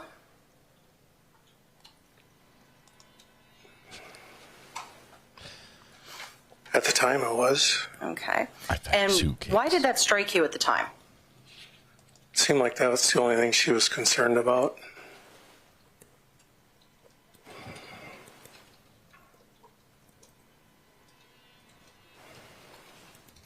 Seems weird. I wonder if this iPod's going to show up somewhere. Do you recall any other statements that Nichole made with regards to Anita's murder?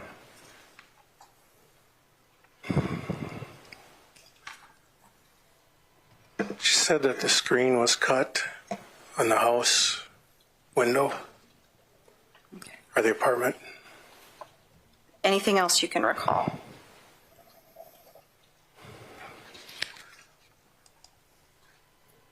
That there was a bowl in the sink. Okay.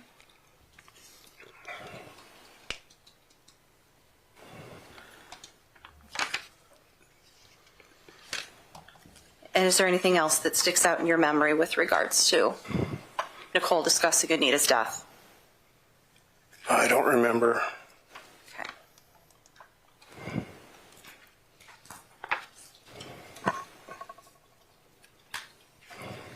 Did you see Nichole shortly after Anita's death on June 5th? Or sorry, June 4th? Or after? Objection, leading I'm it so up. sorry. I'm trying to orient as to time. Objection is sustained. Thank you. Mark, I'm going to draw your attention to shortly after the time that Anita's body was discovered, June 4th. Do you have any recollection of seeing Nichole on or around that time?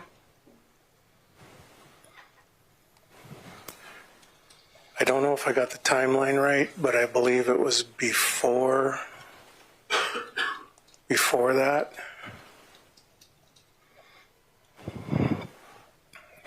Okay. And what do you recall? I believe it was that Sunday. My wife was at Velva at the farm with her kids. And then I went down to the Scenic Station in Velva to pick her up. And so I waited there, and if you know the parking lot, I pulled into the parking lot and parked looking south at the cement wall, and I said, I'm not going to do that while I'm waiting here. So I backed up, turned around, and I backed in the parking lot so I could look north and see the traffic and just everything that was going on. And I remember that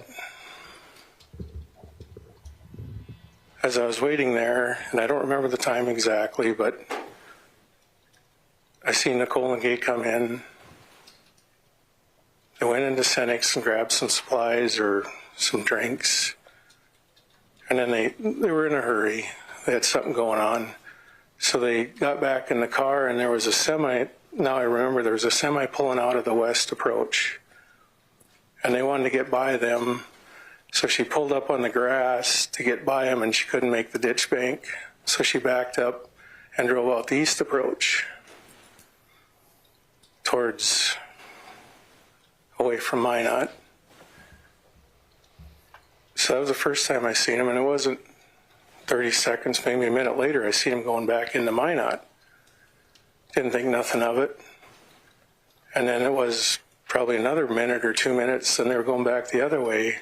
And that's when I seen Nichole in the car, kick back in the seat, and that's the last I seen of him. And I thought I seen him 3 times within 5 minutes, 6 minutes. I don't understand what he just told Now, us. Mark, you're here under subpoena. Is that right? That's correct. What has this whole situation done to your family? It separated us. How so? Just with everything going on between the family and Brenda and her brother, and just this whole situation. I have nothing further. Mr. Sand, any cross-examination? Oh, for sure here. That's what Mr. Sand has to say. I need to go back and hear what he said about being in the car, driving back and forth. Now, Mark, you came up from Arizona to be here today? I did. Mesa? Mesa. When'd you guys fly in? We flew in Sunday night. Okay.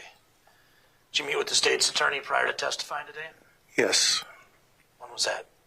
I just need to refresh my memory. No, when was that? I'm sorry. Oh, that was last night. Okay. Where'd you guys meet? Just at our hotel. At the hotel? Yes. Here in Grand Forks? Yes. Thank you, Josh.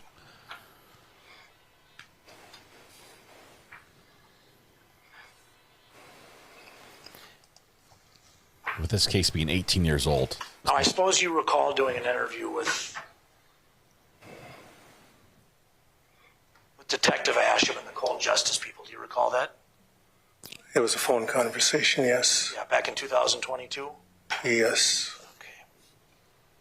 It's no surprise they need their memory refreshed a little bit.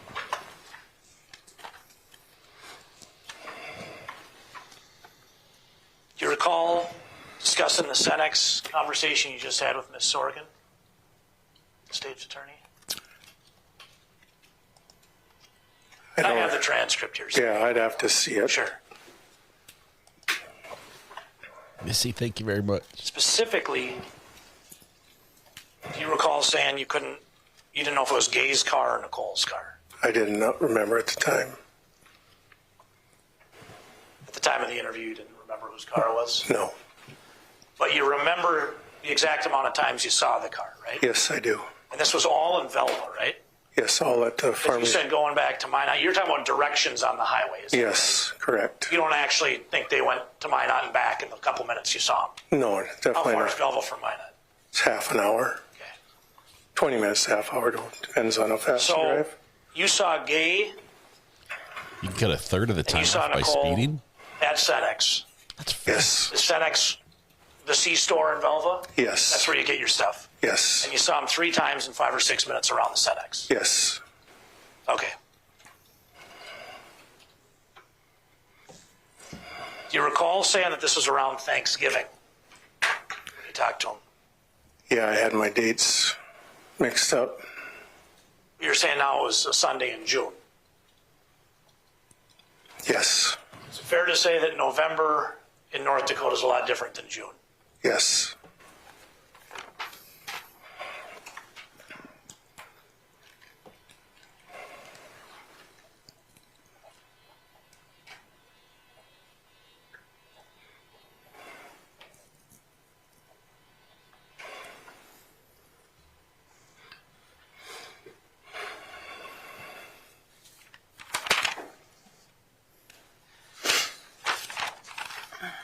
And obviously, we just had your wife on the stand here. It sounds like you guys live in Bottineau. That's a full-time spot? Yes. Okay. And then Mesa's your winter spot? Yes. Okay. When do you guys go to Mesa? All depends when we get done harvesting. Okay. I'm a farmer. Yep. When do you get back from Mesa? I usually come back April 1st, and she stays till the middle of May. Okay. Or first week in May. Now, when the state was asking you about this birthday party for Leo, you couldn't remember anything significant, correct? Until they came up and showed you some notes? Until I was refresh my memory. Okay. Were those your notes? They were sergeant's notes or somebody's notes that we talked to. Okay.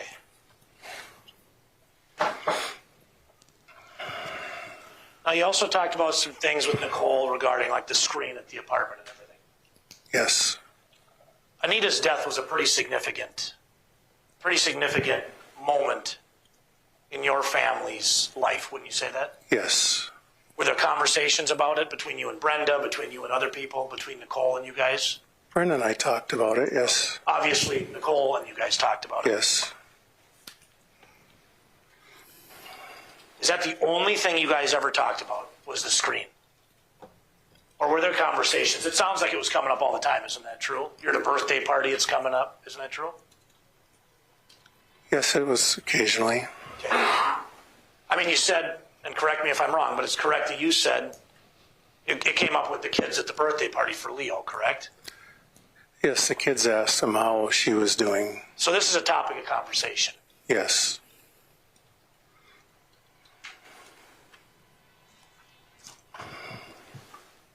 And it's true that on the questions the state's asking you, they're just pulling out little chunks they want to know. Some about an iPod, some about a screen. Objection. Right? What's the objection? Characterization. Overruled.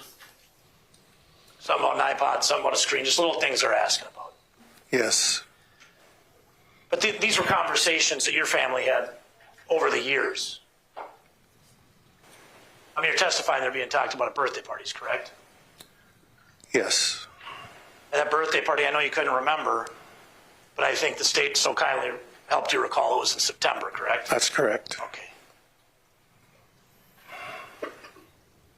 But they're just asking you bits and pieces, of little parts of questions, correct? Yes.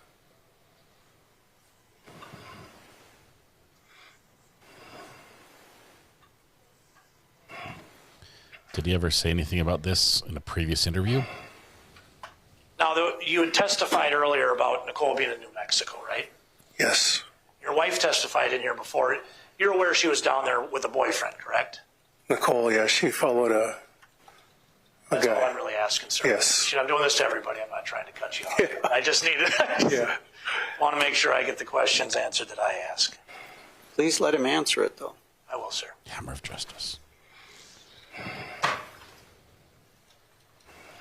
I'll let you Nice, expand. I but it don't was- sorry to cut you off. The judge wants me to let you expand. Just, she went down there with a boyfriend, and With the And- boyfriend? she went down. There was a guy down there that she went down to see, Okay. and it didn't turn out, so she came back home. So she went down there for a guy in New Mexico? Yes. Okay. Wasn't a guy from North Dakota she went down there with? No. Okay.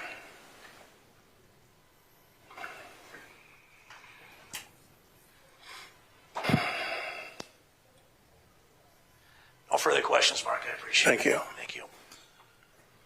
Sorgan, Yes, just briefly. redirect.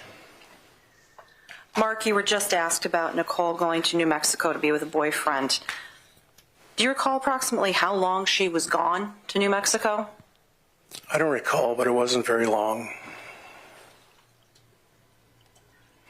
In fact, you testified that Brenda went to the rodeo in July, right?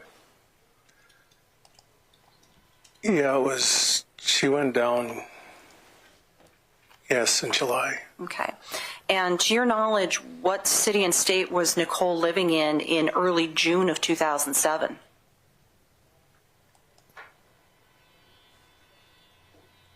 I don't remember. Okay. Do you know if she was living in the apartment in Minot? Objection, Your Honor. She's leading them. Sustained. Okay.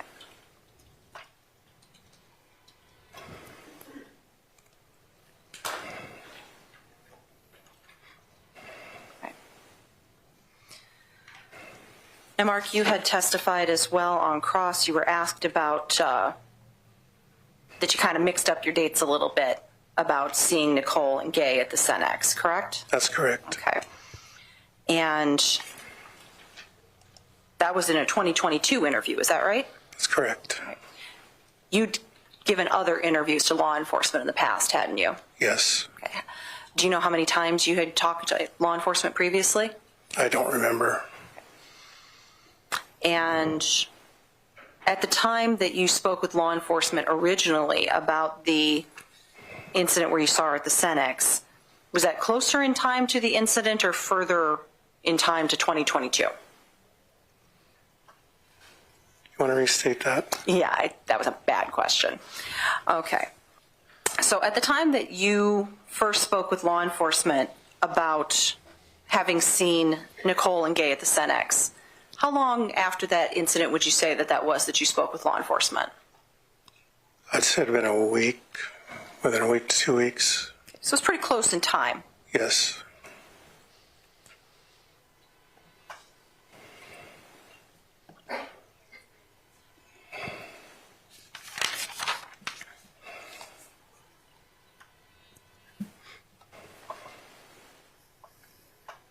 I have no more questions. Mr. Sand, any last recross? No, we've talked to Mr. Glinz as much as we need. Thank you, sir. All right. Is he here by subpoena, Ms. Sorgan? He is, Your Honor. Is he excused? Yes, he is. Mr. Sand, any objection? No, sir. All right. Thank you, sir. You may come and go as you please. Watch your steps. All right. Another witness. Ms. Sorgan, you had 4 witnesses for this morning in addition to Sergeant. So do you have one more? Sergeant Asham is our last witness, Your Honor. Okay. Then we're going to take a break. It's 10 o'clock. In recess for 15 minutes. Ladies and gentlemen of the jury, I know you've all just been anticipating me saying this to you again that whole weekend. Okay, I guess we don't get to hear it. All right. Every witness that gets up and says, Nichole talked about the murder, and she told me this detail. Nichole talked about the murder and told me about the screen. She talked to them about the murder and told me that she was stabbed, and she was laying there in her bathrobe, and whoever had done it had cut through the window, hid in the closet, waited for her to get out of the shower, then stabbed her, and she was laying there in her bathrobe, but she looked so peaceful, all covered up. The problem we have here is that the police say when Nichole when they let her in the crime scene, first of all, when Nichole went in, Anita's body had already been removed. And she never went in there. So Nichole would have never seen Anita on the bed. And she wouldn't have known how she looked, whether she was covered up, peaceful, in a bathrobe. She wouldn't have known. I mean, she could have maybe seen about something that was in the bathroom, the bowl of water, the bloody water in the sink, where the knife was washed. It doesn't. It's looking bad for Nichole, especially when like her second mom is testifying against her, sharing all these details. Deidre Simmons, happy birthday. RA, enjoy it. It is my birthday. I'm loving it. Thank you very much. Thank you for celebrating with me. We're actually a tiny bit behind, so we're going to shut the break down by a few seconds, shave off a minute or two. So we'll be back in less than 15. You may come and go as you please, subject to your wife's orders. Sounds like she might be toast. A couple people I can see have a grudge against her, didn't like her. Maybe that coworker. They didn't sound like they were good friends. There were a couple, an ex-boyfriend. He might have an axe to grind, even though I think he was quite believable. The girl that drove her home from the party. Maybe she doesn't like her. There could be something there. But so as you get more and more witnesses that are like on her family side that shouldn't have any dog in the fight, and they're testifying. Ooh, sorry, Cachette. I'll turn the sound back up. I told you I need to have the sound up during this, and I did. It's back up. The allegation of a sexual assault and then stabbed. I think the police said the sexual assault, there was no indication of that. Jessica H. Her second mom, her aunt, who was like a second mom to Nichole, dropped the vacuum and see you next Thursday twice.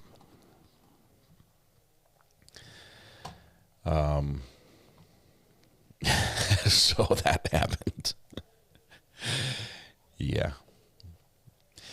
It does not affect, I found this out and I want to tell you guys, it does not affect if we do get demonetized for that. First of all, it takes a little bit for it to kick in. So we won't know maybe until tomorrow, but it does not affect the YouTube Premium. So if you have YouTube Premium, watch it. They don't take that away. All they do is they don't show ads. Happy birthday. Or they don't, you look good. They show what they call limited ads, which equates to none on the live stream, and possibly don't pay me for the ads that are shown. It's sort of weird. Like they refund the companies that accidentally got shown on the stream they wouldn't want to be advertised on, is my understanding. But it's just the advertising side. Yeah, YouTube doesn't like it, and we have it twice today, quite clearly. Is it Tuesday or Thursday? I guess either one works. Tuesday is probably right, because Tuesday starts with a T and Thursday starts with a th. What was the point of the uncle saying he saw her and boyfriend pulling out of somewhere? I thought it was her and mom driving back and forth around Thanksgiving. I have no clue. That part I'm lost on. I must have missed a part of that question as to why that was relevant. I think it was more relevant that she was talking at the party and telling family members about the murder and she didn't like her anyway and things like that. That was more relevant to me. Macy Coombs says, happy birthday, RA. Thank you, Macy. I appreciate that. See you next Thursday. Happy birthday. You look good. Thank you, Judge Fleischer. Appreciate that. What's with the iPod? What's with the pink iPod? And it being like such a thing in this case. Why did Nichole tell everybody about a pink iPod being missing? Especially when we're talking about your roommate was murdered. Like lying in her blood in the apartment you lived in. And your go-to statement to people is, yeah, well, I lost my iPod, so they must have taken that. That just seems cold. That seems callous. That seems like you can't read the room a little bit. Songs are precious. I have 6,000. Figured it out, says Barb. The iPod did it. Pink iPods were pretty swank back then. It does make sense. It does make sense that the story she told, that her second mom, her aunt, told, could be the process, the events that happened. So you've got cutting the window to get in because the door is locked. That means she locks the door when she takes a shower. I guess if you don't trust your roommate, yes. I mean, she leaves her bedroom, locks her bedroom door, goes in the shower, presumably locks that door as well, and then takes a shower, comes back. I do think she took a shower. It might have been an hour before. Her hair might have been dry because the hairdryer was out and the cord was over the toilet. Looks like it had been used more recently than the toilet. But if that did happen, doesn't that just cause more of an issue with that little fact that, oh, by the way, we found some male DNA under her fingernails? Is that more of a problem? Shaylin, there it is right there. The male DNA, especially if she showered previously. You would think that your hands, your fingernails, you would lose DNA. That's something. If you're washing with soap or shampoo, your hands are going to be the ones that are doing the washing, right? Who puts a bowl of water in the sink to wash a knife? Sus to me. Yeah, who indeed? Do they go to the kitchen, get a bowl out of the kitchen and wash it? Happy birthday. You look good. Thank you, Judge. Appreciate that. I need more proof that she did it, says Amy. We're getting there slowly. All right. How much male DNA was found? Kathy, I wish I understood this a little bit better. The whole process of collecting DNA seems flawed to me, right? Because I like to think of DNA as a piece of dust, okay? Although dust is much bigger than DNA. This is how my brain works. There was a specific piece of dust that we can tell had a serial number on it. We can tell it came from this particular individual. That's how DNA works. I don't know if it's you need to have enough of it, or you just happen to, in your swab, you picked it up and you were able to see it. Is like a ton of DNA, a little bit of DNA? The process of like going from swabbing to looking at it and seeing the DNA, that's the part I'm confused on. So there was enough they were able to make an identification and say it was an unidentified male, meaning it wasn't one of the people that they had a known profile for. You just need enough of it. So some, I guess, is the right answer. Some was found.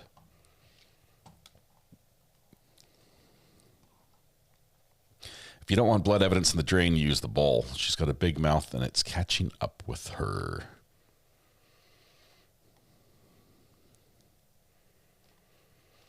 It's not just the male DNA. It's that and the medallion that only the killer would have known was missing. But the ghost, that part is not as firm for me. If there's a bunch of these knives that are sold at a flea market, okay, somebody orders a whole bunch of knives from China and they sell them at a flea market in the area, in Minot, the Minot weekend flea market, whatever it is, and all the knives are built like crap, and all the medallions fall off after 2 days. That could happen. And they were supposedly made cheaply. It is something I can't find anywhere. I've done tons of research looking for this knife. It looks like it was just a cheap knockoff that nobody has anymore. And if they did have it, they don't see it as valuable. It could be broken like all the rest of them. It's the case they brought because of a TV show. Way too much time gone to bring it with no new evidence. There's the tiny bit of evidence that is new. Is let's see, the ex-boyfriend and the girl that drove her back from the party. Both of them say they made statements at the time or shortly after the crime, I think within a year, to police that police have no record of. That's new evidence to the investigators now. We don't know why we don't have it from back then. Was it deleted? Was it just never collected properly? That's a little bit more. Kathy says, are you ignoring me? No, I'm not trying to. How did Nichole know how Anita looked after she was unalive? The body cam showed her not looking in the room. Well, not only was she not looking in the room, if she had looked in the room, Anita was not there. So how did she know she was all covered up? How did she know she was in her bathrobe?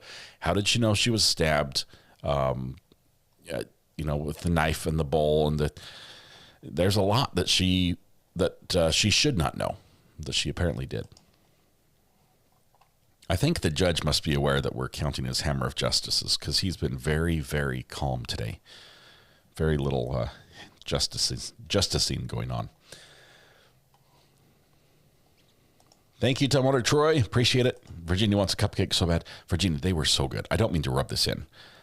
Those nothing bundt cakes are fabulous. Just wow. And add to the fact that on Saturday, I got a crumble cookie. So I've been pretty much started the weekend with crumble and ended it with nothing bundt cakes. And there goes my diet.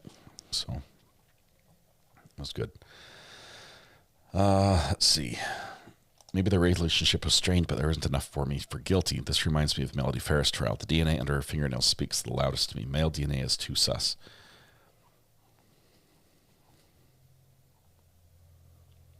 I think if they have a profile of male DNA, they should have that, right? If you find an unidentified male DNA under there, that's something that you've saved, right? You can screenshot that and say, here's the DNA. It's in our database. Now we can test a couple people. Let's test all the people the defense say, but it could have been. Let's test a family member of the maintenance guy. Let's test the gentleman who's in jail for some unrelated crime. Let's test the boyfriend from prom. Let's test all those people and see if it matches up. And if it doesn't, well, then we're just confused. We might not ever know the answer, but why wouldn't we do that? John Davenport, that's the best news I've seen all day. Birthday calories don't count. Thank you. The calories don't count on your birthday. Thank you, TB. Stuck to my shoe. I love the name. Kathy, I've already had 2, and you told me that was like half one is a serving. I've already had 4 servings of cake, and my daughter's making me one right now, like a full-size cake. Okay. Once something is opened, the calories run out. So you just have to air it out for a minute, shake the calories off, and then just eat it. Can't they test it against maintenance guy? Obviously, the maintenance guy has passed away. He sadly took his own life within a year or 2 after this event. But what they could do is test a family member, one of his family members, and look for matches, because DNA, just like they do when you do like a 23andMe or one of those DNA tests where you spit in the cup and send it off and they tell you who you're related to, that you can still see if you were like, hey, there's a high likelihood that, there's a connection between these two. Cecilia, thank you very much. But no milk with the cake, so once it doesn't count. Think she arranged for someone to kill Anita, and that explains the male DNA.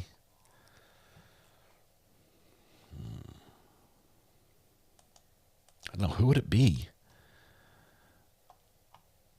I don't see her as like a professional hitman hirer, especially as a college student who, just goes to the club on the weekends. It takes a lot to do that and do it right and not get caught. Or so they say. In today's news, 23andMe files for bankruptcy. Really? Greeners, are you just putting that out there because every company I mentioned drops in stock value?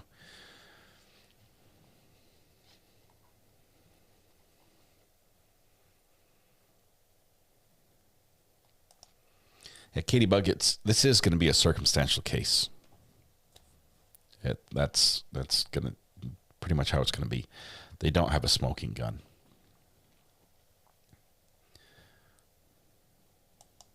Oh, apparently they actually went bankrupt and they're selling all the DNA. They're selling it to who? Google? Wow, that's a massive database.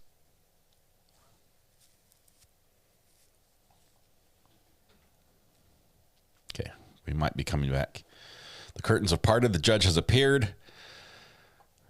And mics will be hot in just a moment. Okay, Colette. North Central Judicial District is again back on the record. The time is 18 minutes after 10 o'clock. We're still on Monday, March 24th, 2025. My birthday. We are in day 5 of the trial, day 6 if you include the first day of jury selection. We don't. Parties are present along with counsel. We took a short break between witnesses. The jury is not present. The plan was to call them back in for I believe the state has their last witness, Sergeant Asham. But prior to that, the state has the defense has made a motion under Rule 615 of the North Dakota Rules of Evidence to allow their expert, someone by the name of Coons, to be present during Sergeant Asham's testimony. There was originally at the beginning of the trial a sequestration order given by the court, so people who have not testified are not allowed to be in here prior to their testimony, be in the courtroom prior to their testimony, so it doesn't influence, previous testimony doesn't influence their testimony. There is an exception to that under Rule 615 based on the defendant, in this case, making a presentation to the court that it's essential that their expert be present during the testimony of the state's witness, investigator, the case agent in this case. Ms. Sorgan, do you have any objection to their request? The rule says what the rule says, Your Honor. No. All right.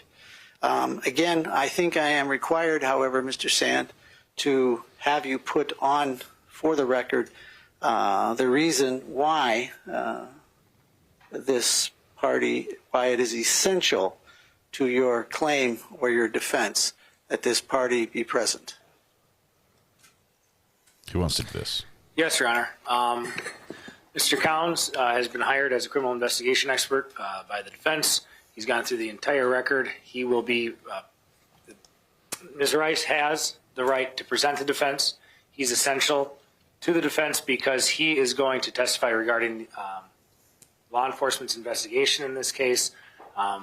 Pretty much, he's gone through the entire discovery packet as far as the criminal investigation of Ms. Rice goes, and it's our anticipation that Case Agent Asham is going to be testifying to exactly that. All right. Thank you. What I would also, for the record, just make clear is Rule 615, North Dakota Rules of Evidence, has been changed as of March 1st of this year. I believe there was legislature that changed it, or somebody changed it, and then it was adopted and is in place as of March 1st. The court reviewed actually the old rule and the new rule. The portion that you're citing earlier, Mr. Sand, A3, that is almost exactly word for word as it was in the old rule, so that has not changed in a sense. And the court does at this time find that you are making the case that this witness is essential to be in the courtroom during Sergeant Asham's testimony. The court will grant your request. And again, can you spell the witness's name again? Yes, Your Honor. I just want to make sure I got it right here. Thank you, Rebecca. I appreciate that. Give Buttercup a pat for me.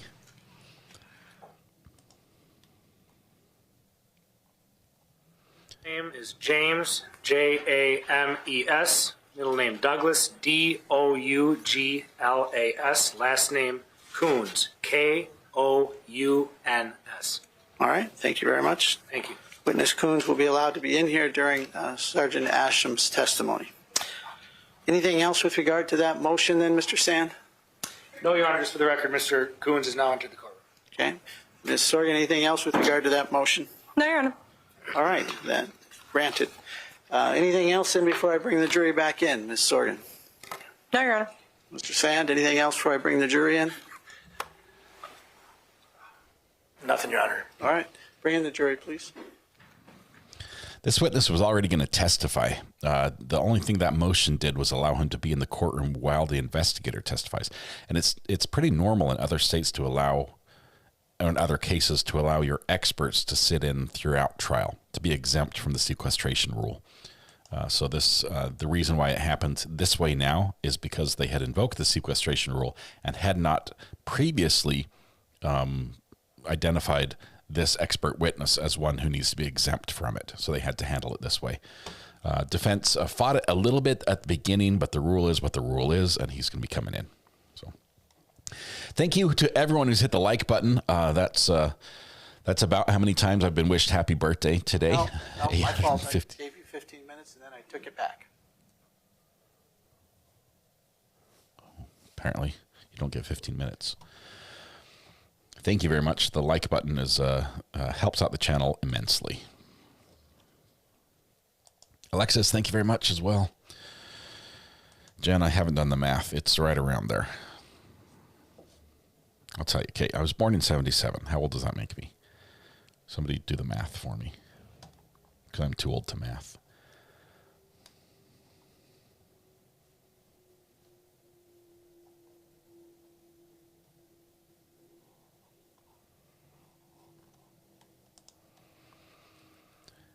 Thanks, Shanks. Appreciate it. Just got back from the pub celebrating our birthdays and off out to meet a meal. Have a wonderful birthday. Thank you for celebrating with me, and have some fish and chips if you can. If you're in an area that has fish and chips, that's a good birthday lunch. See. 48. I guess of 48 and 49, 48 All is right, the better Ms. one. Sorgan, do you waive roll call of the jury? State waives roll call, Your Honor. Mr. Sand, do you waive roll call of the jury? Yes, sir. It's double my birthday. It's like 24 on 24th. That's my golden birthday. I'm 48 on the 24th. All right, Mrs. Sorgan, please call your next witness. State calls Sergeant Carmen Asham.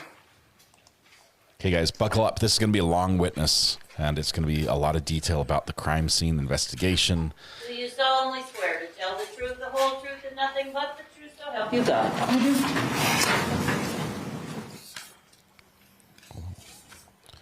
Turn that microphone on quick.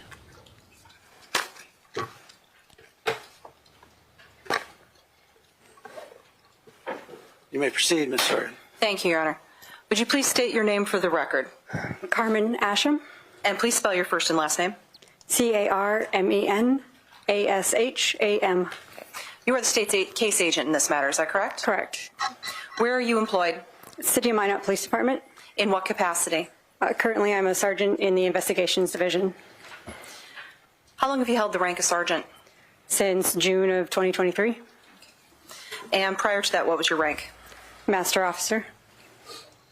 You said your current assignment is investigations, is that right? Correct. How long have you been in investigations? This time since the end of January 2025. Okay. And prior to that, what was your assignment? I was a patrol sergeant. Okay. And how long were you patrol sergeant? From the fall of 2023 to January 2025. Okay. And where were you prior to patrol? Prior to that patrol sergeant position, I was in investigations as a detective. Okay. And how long had you been in investigations at that point? That time I was in investigations for 5 years, from 2018 to 2023. Okay. Now it sounds like a lot of bouncing around. Can you explain why you went from investigations to patrol back to investigations? So in our department, we are limited to a certain number of ranking officers in specific divisions. So in particular, in investigations, we only have 2 sergeant positions. So there can only be 2 sergeants assigned to investigations at any time. Okay. So when you attained the rank of sergeant, you had to transfer out? Correct. Okay. Because the spots had already been filled. Is that correct? Correct. All right. And so it's come to the time that you have now transferred back to investigations? Yes. Okay. Can you please tell us about your training and experience? Yes, I have a bachelor's degree from Minot State University, and then law enforcement specific. I have over 1,800 hours of peace officer standards training through the state of North Dakota. Over 300 of those hours are specific to evidence and crime scene collection, or crime scene investigation, excuse me. Okay. Do you have any affiliation with the crime scene recovery unit with Minot PD? Yes, we have a crime scene response unit with the Minot Police Department. I've been a member of that team since 2013, and I've been the commander of the crime scene response unit since 2016.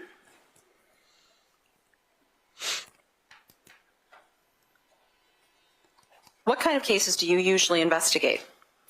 Any type of case. We don't really have specific assignments in our division. So I can investigate anything from a sexual assault to, fraud, theft, homicide.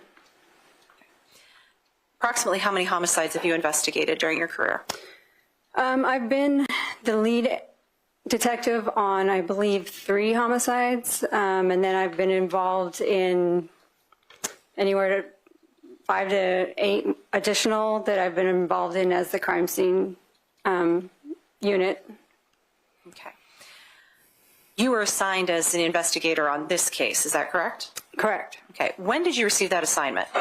The first assignment was in 2019 in the fall. Detective Talbot and I were tasked with familiarizing ourselves with the case. Okay. And what did familiarizing yourselves with the case entail? So we were able to, at that time, take a break from our regular caseload so we could concentrate on this case because there is such a vast array of documents and evidence to review for this case. So what we did was we read through as much as we could. We spent some time trying to make sure we knew where all of the evidence was located. We learned that some of the evidence was still being stored down at the State Crime Lab in Bismarck, so we made arrangements to get that transferred back to the Minot Police Department. And then we worked with our evidence tech to go through and make sure all of the evidence was properly logged into our computer system, because at the time, you could imagine in 2007, 2008, there really wasn't much digital happening as far as the case went. So everything was analog. So we had to make sure that in the interim over the years that evidence had properly been documented into our computer system. And what did you find when you went to do making sure that everything was logged properly into evidence? It was a challenge. There was a lot of stuff that we couldn't find. We went through and noticed we had several reports from BCI, for example, but we had no corresponding audio for any of those reports if they did interviews for us. So we had to try and track down as much of it as we could. Okay. Approximately how many pages of documents did you go through? I couldn't even say. There was thousands of pages. Okay. How many hours approximately of audio and video recordings? Hundreds of hours. Photographs? Yes. There were, I don't even know, 100 or so maybe. Okay. Now, Detective, when you go through an investigation, you review the evidence, is that correct? Correct. Okay. I want to kind of draw your attention to certain pieces of evidence in this case and then discuss these. We've heard testimony that Anita was stabbed and that a knife was recovered from the scene, correct? Correct. Okay. Is the knife in evidence? Yes. Okay. Can you please describe the knife? I would describe it as a cheap folding knife. Something that is common for a lot of people to carry. It had a embossed design on the handle on both sides. During your course of your investigation, were you able to determine how common of a knife this was? So we had done some research and reviewed. It was, I mean, a quick Google search and you could find it was easy to come across online. It sounded like it was kind of a novelty knife that would have been possibly sold in gas stations or maybe flea markets, that type of thing. We also found that there were a wide variety of styles of the knife from the same manufacturer. Okay. And were you able to determine if there was anything really special of this knife or if this was a good quality knife?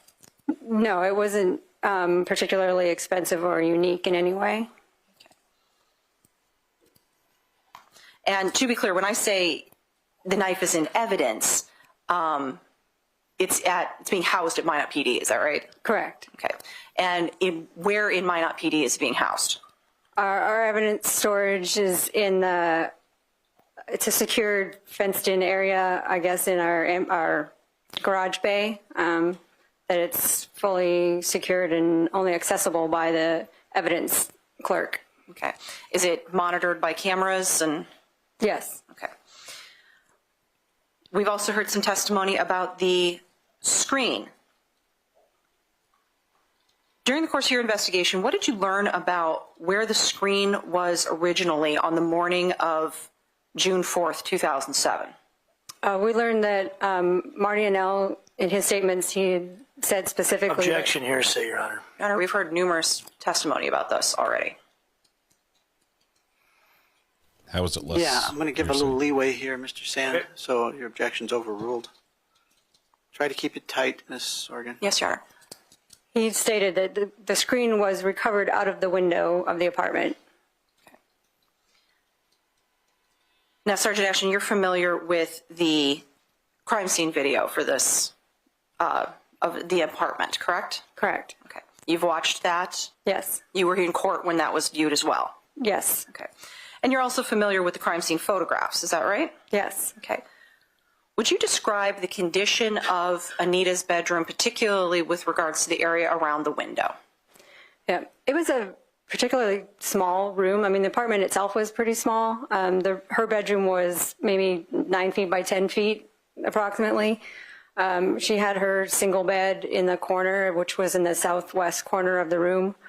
The end of the bed came up right up to the edge of the window in question. And then you could see in the photographs from the crime scene that at the foot of the bed, underneath the window, there was a lot of items piled up there. There was a couple of fabric bins, you know, those square bins that you store things in, that were there. There was, you know, maybe a laundry basket. There was just several things there. And then on top of all of that, there was a open package of plasticware, forks, knives, that sort of stuff that was just kind of precariously perched on top of one of the fabric bins.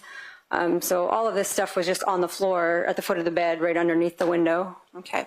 And how would you describe it in its position on the floor? It was kind of a jumbled mess. You could see clearly defined things like the bins, like I said, and the plasticware, but then there was just other things just strewn about there. Okay. Did it appear to you to have been stacked, or was it just kind of tossed there? A lot of the things were just stacked on top of one another. Okay. Now, you also examined photographs of the windowsill, is that right? Yes. Please describe the condition of the windowsill. The windowsill was unremarkable. There was no tool marks, no damage noted. There was no, there was dust in the window. There was cobwebs around it. Pretty unremarkable. Okay. Dust and cobwebs, particularly where? Outside of the window on the, where the siding was. Okay.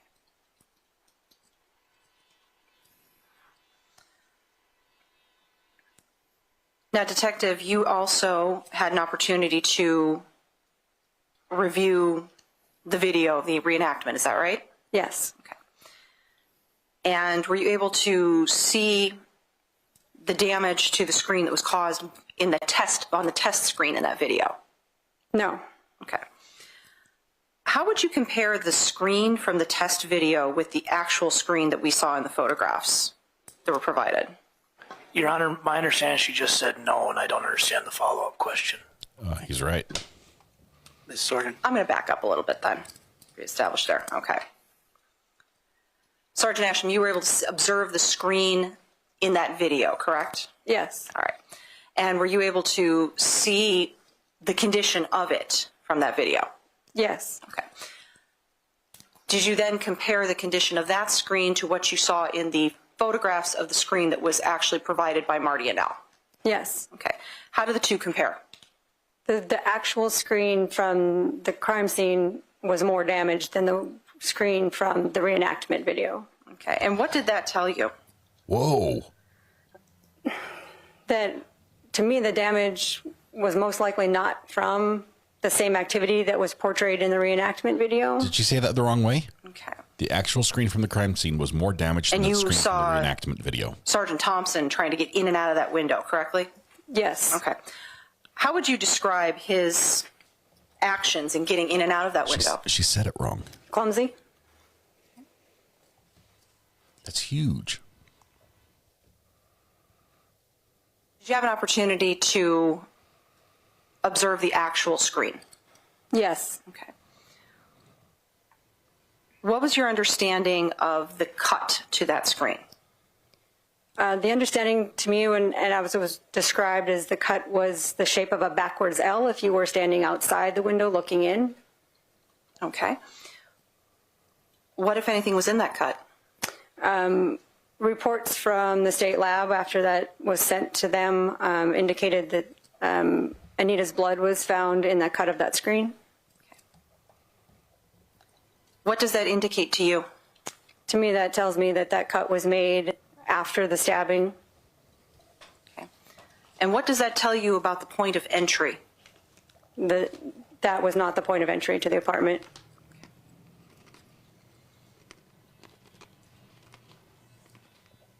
What did your investigation determine was the point of entry? The door, the front door. Okay. And you were present for Laura Knapp's testimony with regards to the keys, is that right? Yes. Okay. And the type of lock that was? Yes. During the course of your investigation, were you able to determine who had keys to that apartment? Yes. Who? Anita had a key, Nichole had a key, Laura Knapp had a key, and Marty and Al had a key. And were Laura and Marty's keys accounted for, to your knowledge? To my knowledge, they were, yes. Okay. How about Anita's keys? Yes, they were in her purse. Okay. Is there some indication of what happened with Anita's keys? Yeah, on the evidence log, the purse was collected as evidence, and then in the chain of custody, it notates that approximately a week to 10 days after the crime, the keys were returned to Gordon Knutson by Detective Barnard. Did you do some investigation with regards to whether or not it was possible for someone to have duplicated the key? Yes. And what did you learn through the course of that investigation? So we're probably all familiar now that kiosks exist where you can take a key and get your own copy made. So I was curious if that was a possibility in 2007. And I learned that it was not, that those machines were not patented until 2007, and they didn't have a nationwide rollout of the machines until 2010. All right. Sergeant Asham, in your review of the case, were you able to determine if there were any indications of a robbery? There were not. Okay. In fact, Sergeant, you were present for Sergeant Goodman's testimony, correct? Correct. Okay. His indication there didn't seem to have been some kind of a struggle? Objection, leading, Your Honor. Sustained. Okay. Sergeant Asham, were you able to determine if there had been any indications of a sexual assault? According to the autopsy report, no, there was no indication of sexual assault.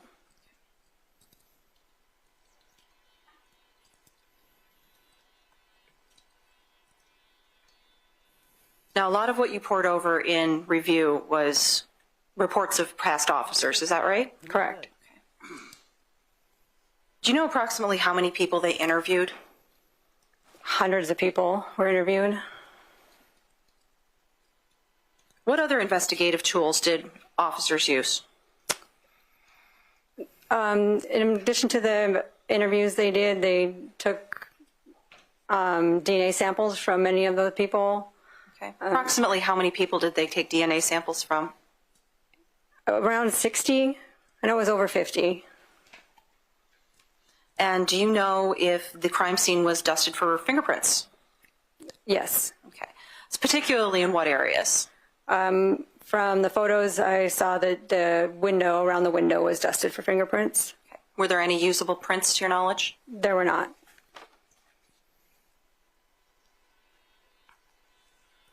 Okay. Now, Sergeant, as part of this investigation as well, you also reviewed Anita's phone records. Is that right? Yes. Okay. And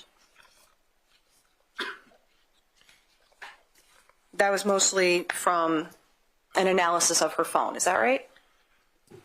Correct. We had her actual phone, which was recovered at the scene, and there were photographs taken of text messages, incoming, outgoing, phone logs, and then we also had copies of phone bills, which at the time actually also listed call logs. Okay.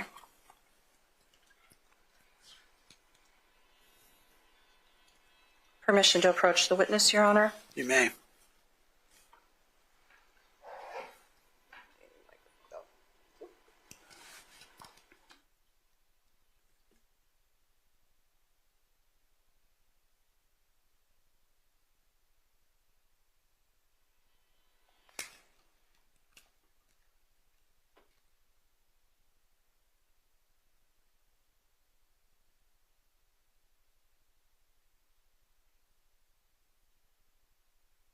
Me up, Ms. Hosland? You got me? Okay, great.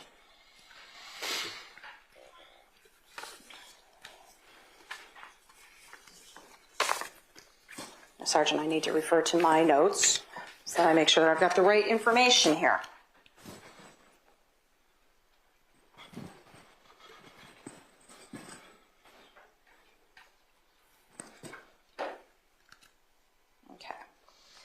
Sergeant, showing you what's been received into evidence as State's Exhibits 11A and 11B. What are these? These are photos taken from Anita's phone of her text messages. Okay. And going through her phone, what were you able to determine was the last text message that she sent?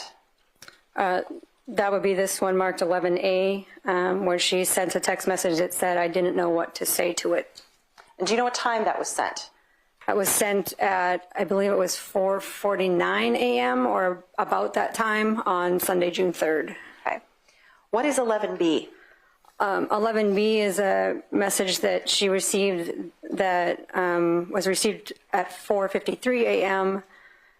That in her phone it showed as unread, and it's a message that just said, "You don't say anything." Okay.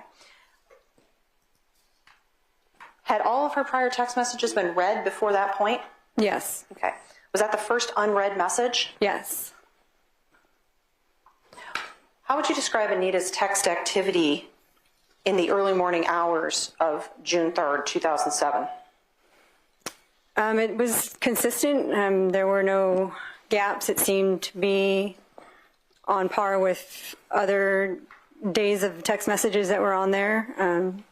It was a consistent conversation she was having until up to that point. Okay.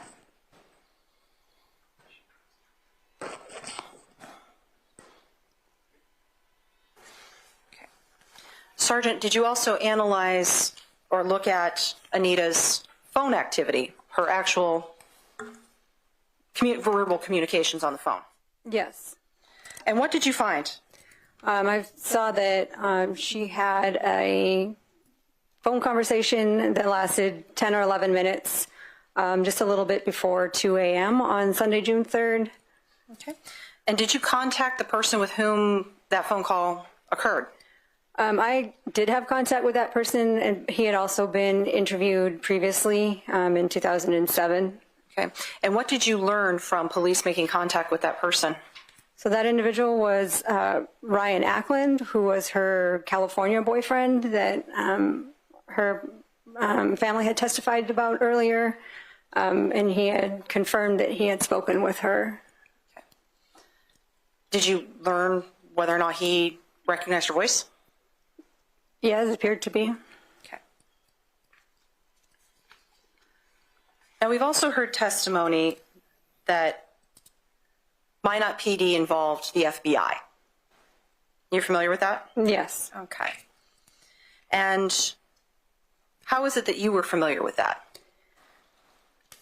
Initially, the only information I had regarding any FBI involvement, there was a VICAP report attached to the case, which is an FBI division, the Violent Criminal Apprehension.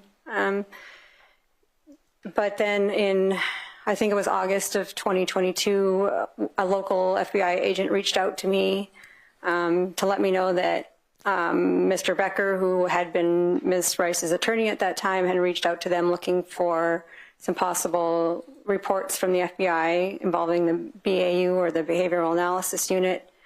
He said they didn't have any BAU reports, but they did have some FBI reports, and I asked if he would please send those to me because we did not have them as part of the case file. Okay. And so what did you learn from receiving those reports? From those reports, it really was mostly they had conducted some follow-up interviews to assist the Minot Police Department. There was a letter in there where Detective Barnard had requested some assistance, giving them a brief synopsis of the case. Okay. And what was the time frame for that letter from Detective Barnard? I believe the letter for that request for assistance was in 2009. Okay. And how about the interviews that the FBI assisted with? What was the time frame for those? Those were conducted in 2008 or 2009. So fair to say early in the investigation? Yes. Sergeant, you were present for the testimony of William May and Christina Imhoff, correct? Correct. And you're aware that there's no records of the statements from them, is that right? Yes. Okay. What did you learn about why there was no statements? I really don't know why there's no statements. it would appear there was a breakdown in communication somewhere. Were you with the PD at that point in time that those statements were made by those two? No. Seems suspicious. Okay. Now, to be clear, were there no statements or were there no records? No records that they had contacted the police department. All right. And I think we've already established, you'd said previously that there were some other items that have been missing from the original case files, all right? Correct. Such as?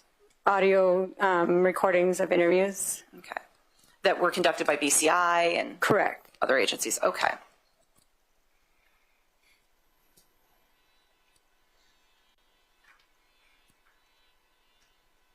Now, Sergeant, you had also alluded to lots of DNA had been collected, samples had been collected from various people, correct? Yes. Okay. And why was that? The investigators were just doing their due diligence and trying to check off all the boxes that they came across in their investigation. All right. Now, you were present for Amy Gebhardt's testimony, correct? Correct. All right. And you were present when Mr. Sand was asking her about male-specific DNA under Anita's fingernail, one of her fingernails on her right hand? Correct. Okay. Here we go. What's your understanding about whether or not there's a timestamp on DNA? There is no timestamp on DNA. What? You need to upgrade to the newest version. Just kidding. That would be nice. If DNA had like a, you can age it like a. Sergeant, what are investigative holdbacks? Like a fossil. Those are items that are particular to the case that are not released to the public. Okay. And why is that done? To ensure the integrity of the investigation. So if somebody comes forward at a later point that may have some information, you can verify if that is information that they knew independently or if it was something that they learned from the public. Okay. Was the fact that Anita had been stabbed an investigative holdback? No. What were the investigative holdbacks in this case? From what I was able to see in any of the media releases that I read, they did not release the fact that the screen was cut. And I don't believe they released the exact time that she was believed to have been stabbed. Okay. Was any information released with regards to the condition or position of the body? No. How about any information with regards to the scene itself? No. Okay. Like if she was wearing a robe.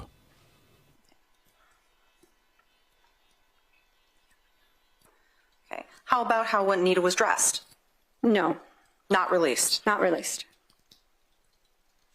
That's the problem.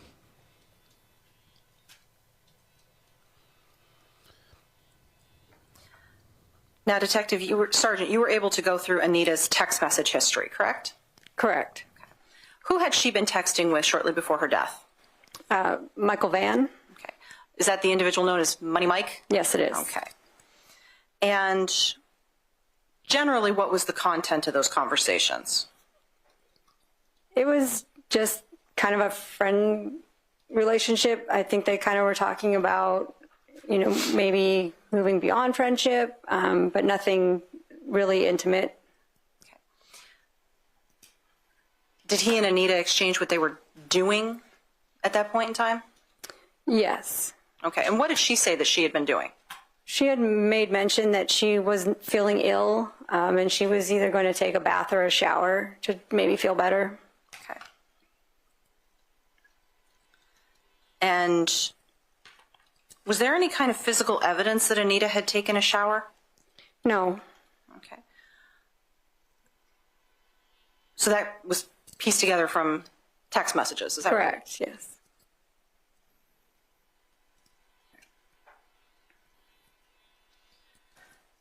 Now, Sergeant, I know there's been a lot of talk about cold justice. Yes. You were assigned to this case before cold justice came on, is that correct? Correct. Whose idea was it to bring in cold justice? I have no exact knowledge. It was someone in administration, not me. I would assume it was a captain or a chief. Someone above your pay grade, right? Correct. All right. What did you get told with regards to working with Cold Justice? That they were going to bring them in to assist with this case and that I was going to help them. Okay. And what kind of resources did Cold Justice provide? They were able to provide, additional personnel to help us conduct all these interviews that needed to be done, and really just to help us find people that had moved on or were no longer around. Okay. Who particularly from Cold Justice did you work with? Mostly I work with Kelly Sigler, a little bit with Steve Spingola, but mostly with Kelly. Okay. And to your knowledge, what was Steve Spingola's occupation? He was a retired lieutenant from the Milwaukee Police Department. Okay. Do you know what unit he was with? From what I understand, he had spent time in multiple units, but he had also spent a lot of time in a homicide unit. When did Cold Justice come to Minot? In March of 2022. How long were they there? I think around 10 days. And what was the purpose of them coming to town? To film for their show. Okay. To your knowledge, had they had access to the case file before they came to town? Yes, they were given the entire case file prior to coming to Minot. Okay. Do you know approximately how far in advance they were given that? I don't. I believe it was maybe January of 2022, but I really don't know the exact date. So quite likely a couple of months. Yes. Right. Now we heard Detective Talbot testify with regards to Cold Justice having a list of people to interview. Yes. Can you elaborate on that more? Yes. So when they came, they had researched the case file and they had a list of individuals who they thought should possibly be re-interviewed. We went through that list with them, and we gave them our input. There was a couple of people that we crossed off the list because we didn't think they were relevant. I know there was at least one person they had on the list that we knew to be deceased and we're not going to be able to re-interview. Okay. So you had some input into the re-interviewing, is that correct? Yes. All right. Was Cold Justice calling the shots? No. All right.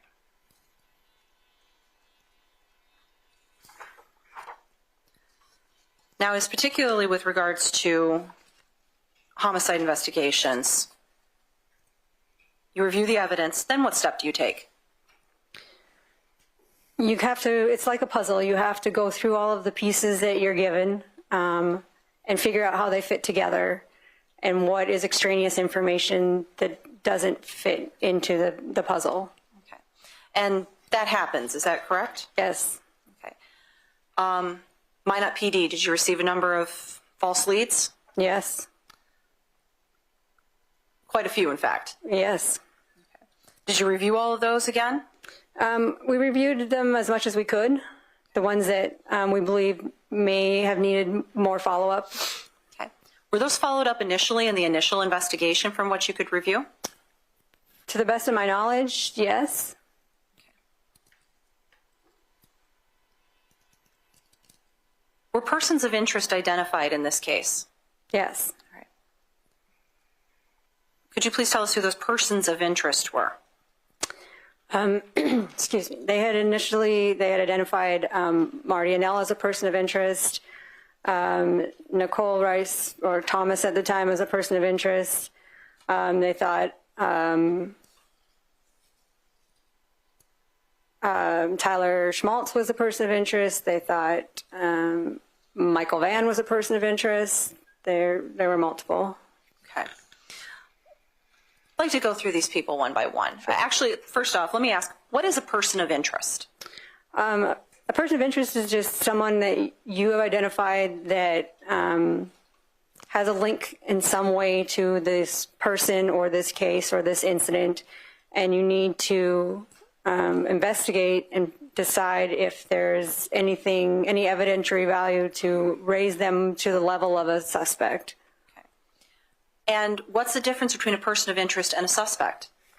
A person of interest is typically just on the periphery. Again, it's just somebody you have to check off the box to make sure that you've looked into them as much as you can, and the suspect has more concrete connection to the case. Okay. Now we're talking about people who are identified as persons of interest right now. Okay. You indicated Marty and Nell. Yes. All right. Marty's connection to the crime. Right. Was what? That he was the maintenance man at the apartment complex and he had found the screen. Okay.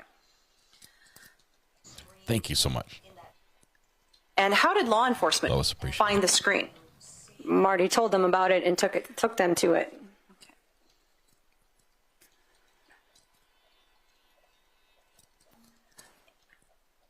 Why did Marty never rise to the level of a suspect? He had no motive, no means. He had an alibi. Laura Knapp alibied him, said she was with him the entire weekend. Okay. Did it ever become suspicious to the Minot PD when Marty committed suicide approximately 18 months after Anita's death? I believe it did. Okay. And was there follow-up that was done? Yes. And did that follow-up elevate Marty to the level of a suspect? No. Why not? Again, there was nothing concrete there that connected him to this crime. Okay. Was Minot PD able to satisfy themselves with regards to the reason for Marty's suicide? Yes. Okay. And what was that? Well, as his sister and Laura have testified, there was a lot of issues going on with him in his life. There's a family history of suicide. He had a multitude of reasons why he may have committed suicide. Did Marty cooperate with the investigation? Yes. Do you know approximately how many times he was interviewed? I do not. Okay. Was MPD ever able to verify anything in Vern Olson's statement about Marty having a gun or knife collection? Not that I'm aware of. You said that Michael Vann was a person of interest. Yes. Money Mike. All right. Why was he a person of interest? Just because he was the individual who was contacting Anita. There was information that he was possibly romantically interested in her. Okay. But he never made it to the level of suspect, did he? No. Why not? He had an alibi. He had friends that had said that they were with him at the time that the murder happened. And Minot PD was able to verify that alibi? Yes. Okay. Did your investigation determine whether or not Mr. Vann even had any idea where Anita lived? No, he indicated that he had never been to her apartment and didn't know where she lived. So Minot PD struck him off their list? Yes. Mr. Vann, where is he these days? He's deceased. Okay. When did he pass? I believe it was 2009. Okay. And what was his cause of death? Do you know? He dies from an asthma attack. Okay. Tyler Schmaltz, another person of interest, right? Yes. Okay. Why was Tyler a person of interest? I believe some people were throwing his name out, that he was infatuated with Anita, that he, may have been obsessed with her. So is there any indication of that in your investigation? No. Okay. What did the investigation unveil as to where Tyler was at around the time of Anita's death? I believe he had said he was at his apartment playing online video games. Okay. Now, we've established that Tyler lived in the same apartment complex as Anita and Nichole, correct? Correct. Who moved there first? I believe he was in there first. Okay. And did Tyler live with anybody? He lived with his brother. Okay. And the boys both lived in that apartment complex? Yes. All right. Were they in the same building as Anita? No, there were 3 buildings to the north of where Anita and Nichole's apartment was. Was Minot PD, through investigation, able to verify Tyler's alibi? Yes. Now, in reviewing Anita's phone records, both phone and text, call and text, were you able to determine what, if any, contact she had had with Tyler recently?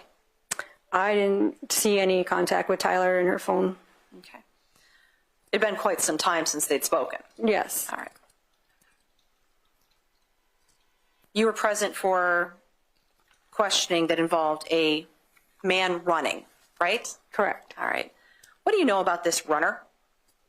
So I know that Becky Carmen had contacted the police department, I believe it was the following day after the discovery of the body, to report that she had seen this individual running in the area.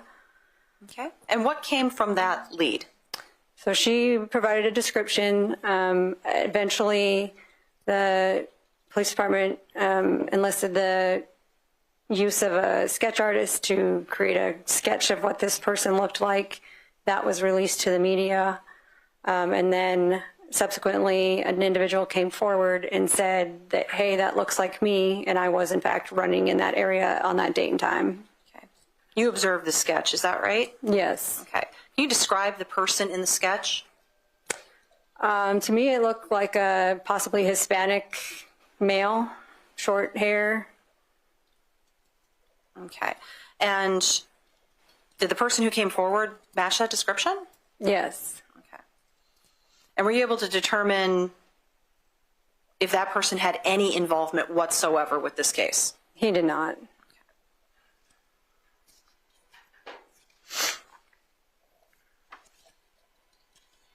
You've heard the name Devin Hall, right?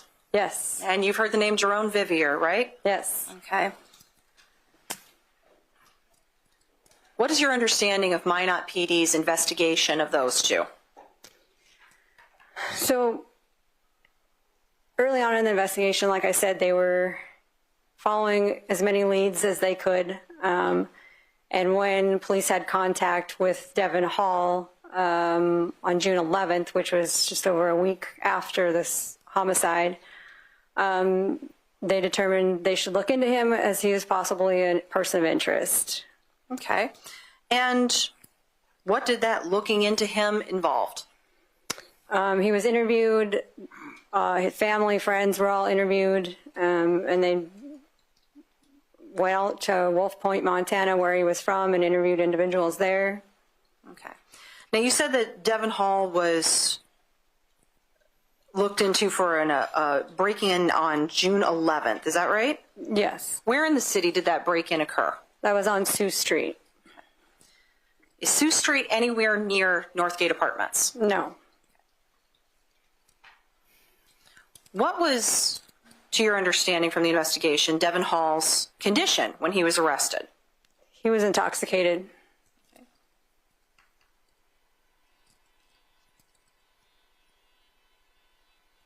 And do you know approximately how many times Devin Hall was interviewed? I do not. It was multiple. Okay. And you were present for Sergeant Goodman's testimony when he testified about going out to Montana to interview him again? Correct. Okay. What other efforts did Minot PD make with regards to corroborating Devin's rendition of accounts of where he was at or around the time of the murder? Objection, narrative question, Your Honor. Overruled. She just asked what they did, so she can answer that. I know they tried to find train records from Amtrak. They, again, like I said, interviewed family and friends to corroborate his version of the weekend. They spoke with individuals in and around Wolf Point, Montana, other businesses, a hotel where they had stayed that weekend. They received a video from a family friend. Okay. So I'm going to back you up a little bit. You said that they checked train records. Why did they check train records? So the Devin Hall and Jerome Vivier and all of the rest of the family and friends among that group had been in Wolf Point, Montana that weekend. They had gone for high school graduation on Friday, June 1st. And then they were scheduled to return to Minot on the 2nd on the train. However, half of them were going to be on the train and some of them were going to be in a vehicle driven by Nova Wetsit. Nova's vehicle broke down, so they had to stay an extra day, which was confirmed by the hotel in Wolf Point, saying that Nova had a hotel room for June 1st and June 2nd. And then they eventually returned to Minot on Sunday, June 3rd on the train and in the vehicle. Okay.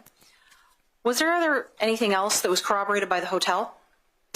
Yes. Detective Goodman spoke with an employee at the hotel to confirm again that Nova Wetsit had rooms reserved for them on Friday, June 1st and Saturday, June 2nd.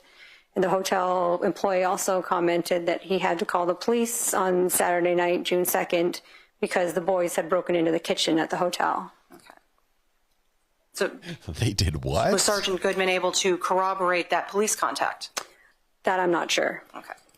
Apparently they were hungry. But that was information that was, in fact, corroborated with the hotel. Yes. Now, you indicated that there was a video that had been received by from the family. What was that? Nova Wetsit provided a video, a home movie that she had taken. She was recording the individuals when they were getting off the train at the Amtrak station in Minot. Okay. And what date was that? It was Sunday, June 3rd. Okay. Approximately what time?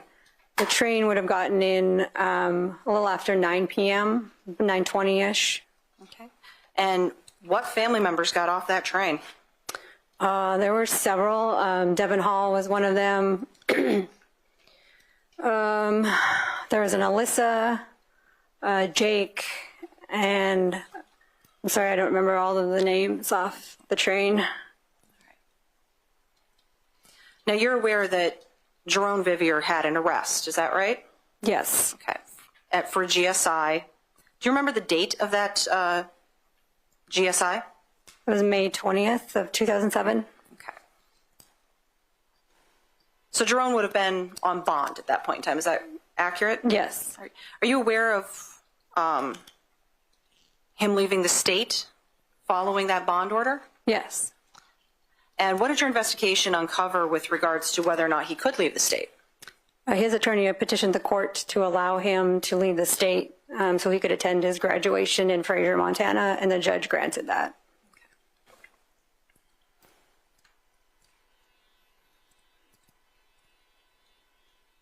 Did you look into the GSI that Jerome Vivier, I'm going to say committed because he was convicted of it, committed?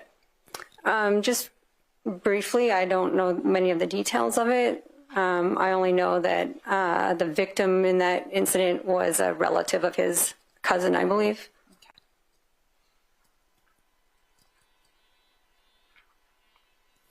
Now, you're also familiar with Jerome Vivier's name being on the list from the 101 Club, as Mr. Sand had indicated previously to one of the officers, correct? Correct. Okay.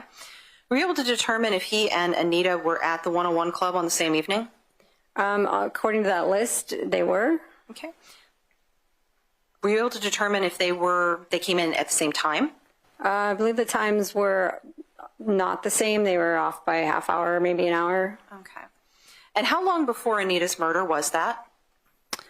That was around that May timeframe when the GSI occurred, so it was a week or two. Okay. And do you know the date of the contact at the club? Or the date that they were both at the club? May 19th, maybe. Okay. And he was charged with the GSI that occurred May 20th? Yes.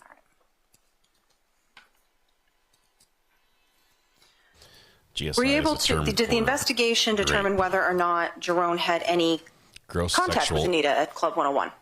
No. something? Okay. It didn't determine that? There was no indication of any contact between the two of them. Okay. Is there any indication that they interacted at all? No. Any indication that he followed her home? No. That he had any idea where she lived? No.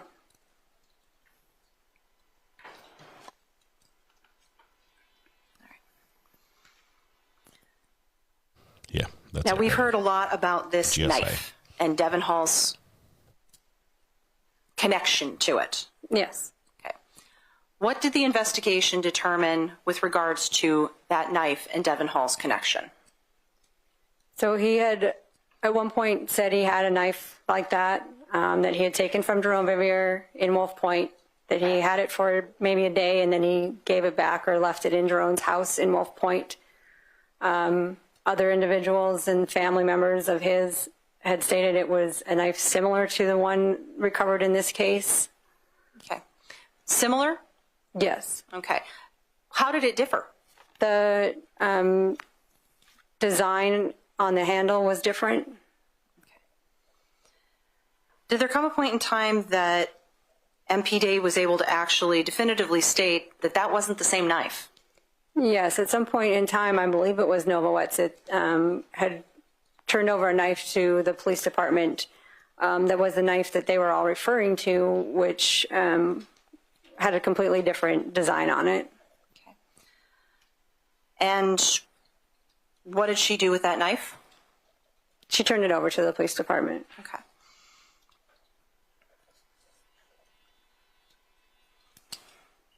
Now, you're familiar with Devon Hall's criminal history, correct? Correct. All right. What typically is he getting arrested for? The history that I've seen, he seems to have a habit of getting intoxicated and breaking into homes. I believe he may have sexually assaulted some females. Okay. When was that? 2010. I don't remember the exact date. It was after 2007. Okay. Is it fair to say he keeps getting caught? He does. What does that tell you about his skill as a cat burglar? He may not be very good at it.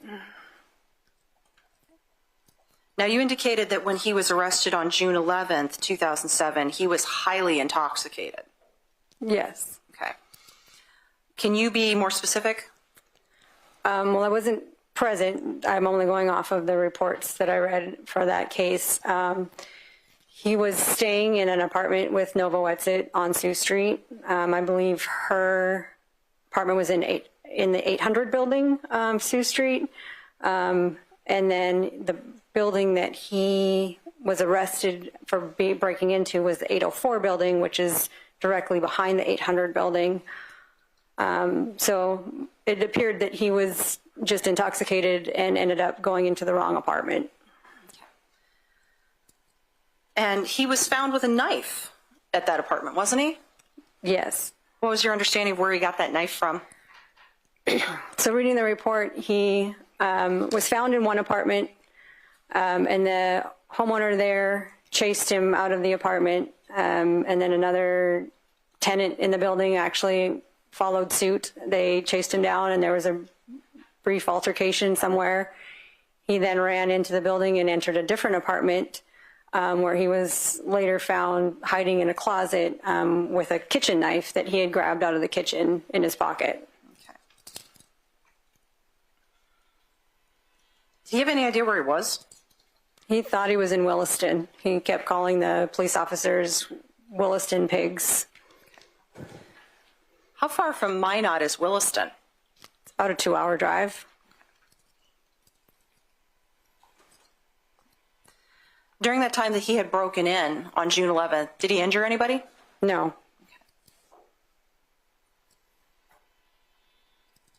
All right. Lastly, you indicated that the defendant was a person of interest, correct? Correct. Okay. Why was she a person of interest? Because she lived there. She had a tenuous relationship with Anita. Okay. Now, when you say tenuous, what do you mean? By all accounts, from everybody but the defendant, they did not get along. They were to the point where they were trying to see if they could get out of the lease so one of them could move out of the apartment. Okay. Did you ever interview the defendant? Yes. Okay. Permission to approach, Your Honor. You may. Okay. Do you remember the date that you interviewed the defendant? It was in March of 2022. I don't remember the exact date. It was a Saturday. Okay.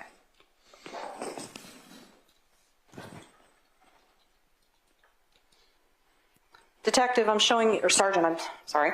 I'm showing you what's been marked as State's Exhibit 26 for identification, 36 pages in length, and ask you if you recognize that.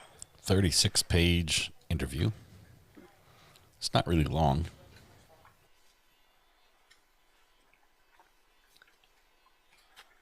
Yes, this is a transcript of when I spoke with her in March of 22. Okay.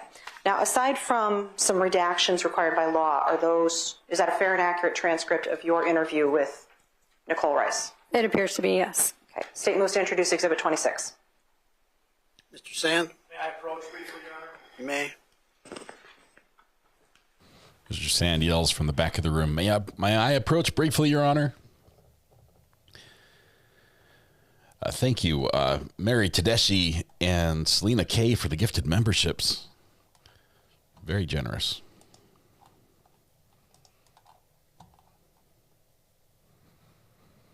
Got a brief sidebar here. Did the aunt say how this broke the family apart? She didn't say specifically, but it sounds like, well, obviously this was a huge deal locally, and the family all local there. No, it was a topic of the town.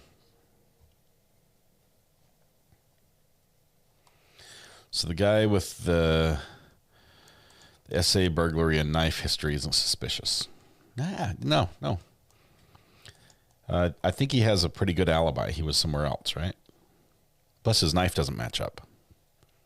He still has his knife, and it's different.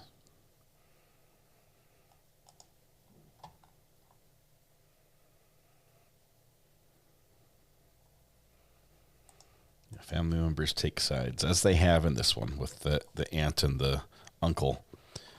Looks like they're firmly on the side of the state in the prosecution here. Jade 902, congratulations on 9 months. Says happy birthday, recovery addict. Thank you, Jade. I appreciate that. He's got an alibi. He was committing other crimes at the time. That's great, Kathy. Oh my goodness. How can we request membership help? Ashley, that's a tough one. YouTube doesn't let us really do a ton. We can walk you through purchasing it yourself, but aside from just clicking this link and making sure the slider button is moved to the right on your screen, there's not a ton you can do. YouTube just chooses who it wants to choose when gifted memberships are given out.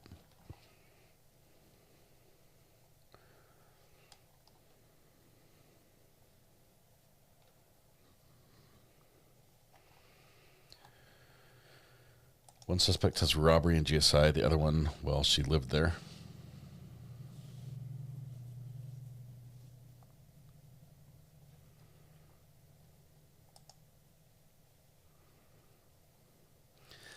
The link opens up a page. There's a little selector icon. Basically, it's an option for you to tell YouTube you're willing to accept memberships. You have to tell YouTube you are. I believe when you slide it to the right, the space around it becomes blue. Don't quote me on that, but I think it does. The little circle should be to the right-hand side of that little oval.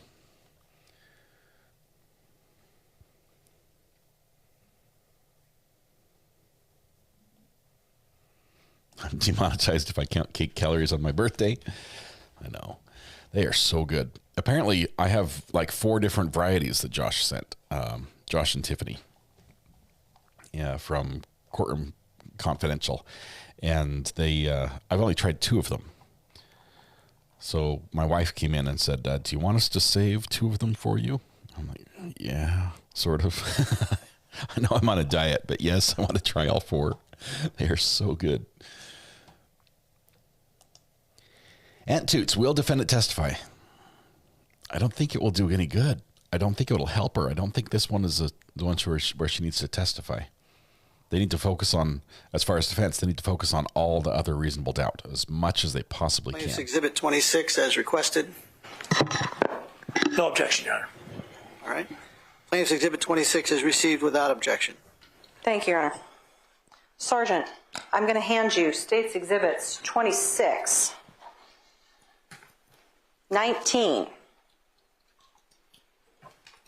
16, 17, and 13. Can you repeat those again for me, please, Ms. Sorgan? 13, 16, 17, 19. Thank you. Okay. Sergeant, if you reviewed all of those previously.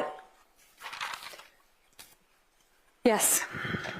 And those are the statements that Ms. Rice gave to law enforcement over the course of the years, is that right? Yes. When you reviewed those, what were you looking for? Consistency. Did you find consistency? No. Okay. In fact, you found a lot of inconsistencies, didn't you? Yes. Okay. Objection, Your Honor. She's leading the witness and she's testifying herself when she says that. That's for cross. Sustained. In particular, Sergeant, what did you find that was inconsistent?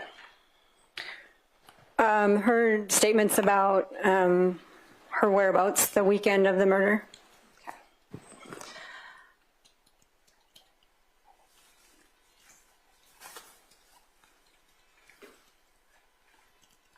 Did her statements change over time?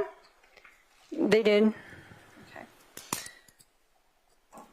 Were you able to easily keep track of how her statements changed? No, it's tough to keep track of because there were so many differences in the various statements that she gave. Okay. It's hard for me to remember exactly which statement had which differences, but definitely I know that there were glaring differences in different interviews that she did. Did you do anything to assist yourself in figuring out these differences? Yes, in order to try and make sense of it and keep track of them, Detective Talbot and I had created kind of a visual depiction of the differences. We created a timeline where we color-coded the different statements for the different dates and then where the differences were in each different statement. Okay. And do you believe it would assist the jury in determining or in assessing these differences in these statements by seeing a timeline like that? It may, because like I said, from one statement to another, it's not that they're completely different. It's just little details in each statement that are changed. Okay. And did you prepare something with regards to that to assist the jury? Yes. So I had our intel analyst assist me with creating a digital version of the hand-drawn copy that Detective Talbot and I had created. Okay. Is that a PowerPoint presentation? Yes. Okay. Troy, congratulations. 18 months on the jury. Appreciate your support. And yes, you did actually hit Ashley, wanted help with membership. And Ashley, congratulations. Now, this isn't going to be offered in evidence, but you're familiar with this flash drive, correct? Correct. And that contains your PowerPoint, doesn't it? Yes. Okay. May we approach, Your Honor? You may. Another sidebar. Defense sounds really frustrated with this one. This is going to be a display showing, I don't know, it's like a timeline, a graph, a flow chart, maybe a spreadsheet of all the different stories the defendant has told the police over time as they've interviewed her and where the changes fit. Ashley, you look great in green. That looks awesome.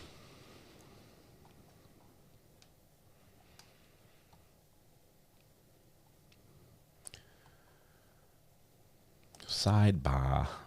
You guys, we're not in Canton. A church well tried of lies. Yes, we need Brandy in here. Stat.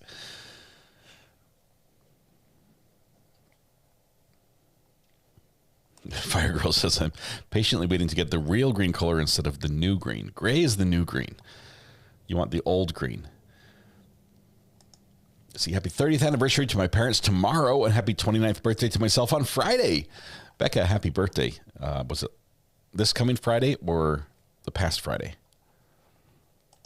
Either way, happy birthday, either belated or in advance.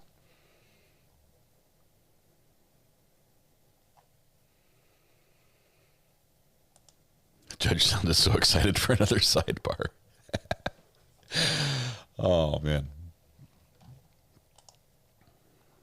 There have been a little bit of spicy exchanges. The judge has not brought the heat like he has in previous days.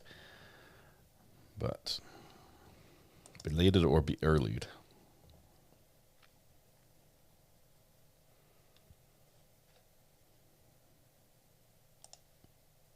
They have not mentioned the snow nearly enough. Our newly engaged Brandy. Yes, if you didn't see, Brandy posted All right, engagement photos. ladies and gentlemen of the jury, this appears to be an important point. Yeah?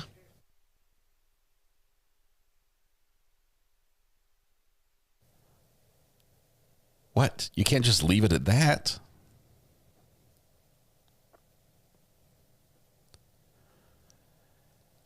That's where you're going to cut it off? That's where you're going to send them to lunch?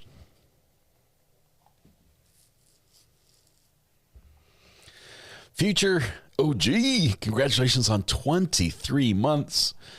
It says, happy birthday, recovery addict. You're blessing us, and we appreciate you. Pray the year ahead is full of joy, happiness, and continued success. Thank you, Future. Thank you, thank you. Thanks for your long-term support for the channel.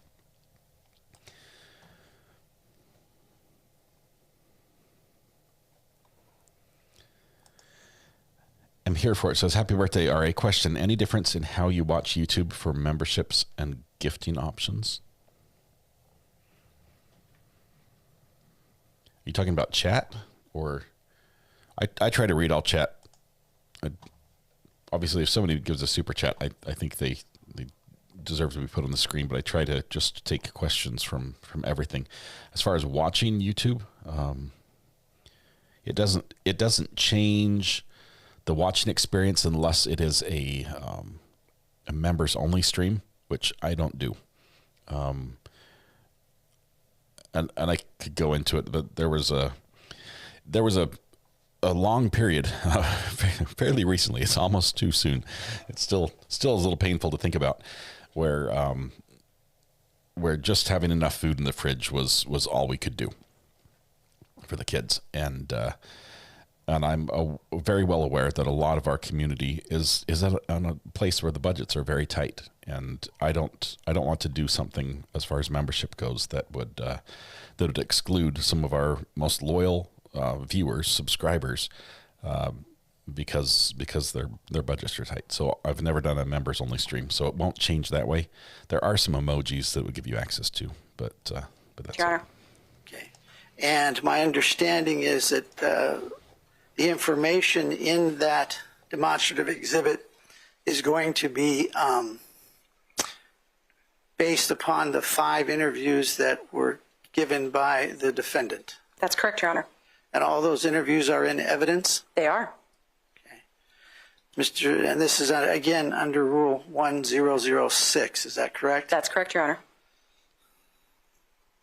Mr. Sand, you have an objection. I'm sorry, Mr. Sand, you have an objection based upon, if I understood correctly, having not viewed this demonstrative exhibit. Yes, Your Honor. And just, briefly, we just became aware that they were trying to introduce, or not introduce, but show this to the jury under Rule 1006. And although they may not be entering it into evidence, it's still governed by the rules of evidence. So it's governed by Rule 1006. And this is not a demonstrative for closing. This is a demonstrative to be shown to the jury and explained by a witness on the witness stand. It's different than a closing argument that we're going to summarize what you learned during this entire trial. This is a witness that is going to be explaining it to the jury. And under 1006, just a quick reading of the rule, they got to share it with us. This is something that's being shown to the jury during their case in chief. We haven't seen this. The court, Your Honor, was very clear at the February 27th hearing that no more stuff is going to be disclosed after March 4th. This is not something for closing. This is during their case in chief. So I feel like this is the first time that we're seeing it. I do have some additional rules that I need to look over. I've just looked over Rule 1006. Your Honor, if I may have 1 second to look at my computer. Sure. Look away. Look to your heart's content. Don't look away. His brother keeps pointing at their brothers. the Sands brothers law firm. His brothers point to the computer. There's another rule that he thinks might apply here. Your Honor, if I could direct the court to the explanatory note of Rule 1006. I just have the North Dakota Court's website pulled up. His hands up. I think the most current, the effective date of this rule was March 1st, 2014. I don't see that there's been an update to it. But looking at the explanatory note, it specifically says that we are allowed to analyze, or the other party is allowed to analyze the underlying data to prepare for any challenges to the summary that we may wish to make. We haven't looked at the summary. We haven't been able to analyze, make sure that it's correct, make sure that it's consistent. And like I said, this is occurring during their case in chief, not during closing. This is not a demonstrative for the jury. I don't need to repeat myself, Your Honor, but that's our argument. All right, thank you very much. Ms. Sorgan, do you have any response? Yes, Your Honor. Well, first off, the underlying data is the exhibits that were introduced being the statements of the defendant. Those were very clearly turned over previously to the defense. They've had those for quite some time. I understand that they want to look at this exhibit. It's a 3-slide PowerPoint. It shouldn't take them too terribly long to review that. And I would note, however, this has been utilized in cases in chief previously, in cases in Ward County, specifically State v. Vickerman, case 51, 2019, CR 00919, and case in chief in State versus Kamari Kennedy, 51, 2021, CR 01114. Were they disclosed in advance, though? Your Honor, if I may respond briefly? Yes. Thank you, Your Honor. I understand that the state, it's their position that we can review this briefly. We have our case in chief to prepare for. We have closings to prepare for. I know that we have an hour and a half lunch. We're going to use every bit of that. This is not the time for us to be reviewing something like this, Your Honor. This is why that this type of information is supposed to be disclosed much soon, a lot longer before the start of trial, Your Honor. All right. And we need to cross-reference it. I understand we have the statements. We haven't cross-referenced all those statements, dug out the statements, even if it's a 3-page report, we have dozens of pages to cross-reference it to. Got it. Ms. Sorgan, is there any reason why this hasn't been supplied earlier? Your Honor, it was just basically created. It was a matter of, that's a terrible excuse. Very voluminous and confusing. It's terrible. To go through these statements. Oh, I got that part. But when did you create it? I believe that this was created last night. Find it, Your Honor.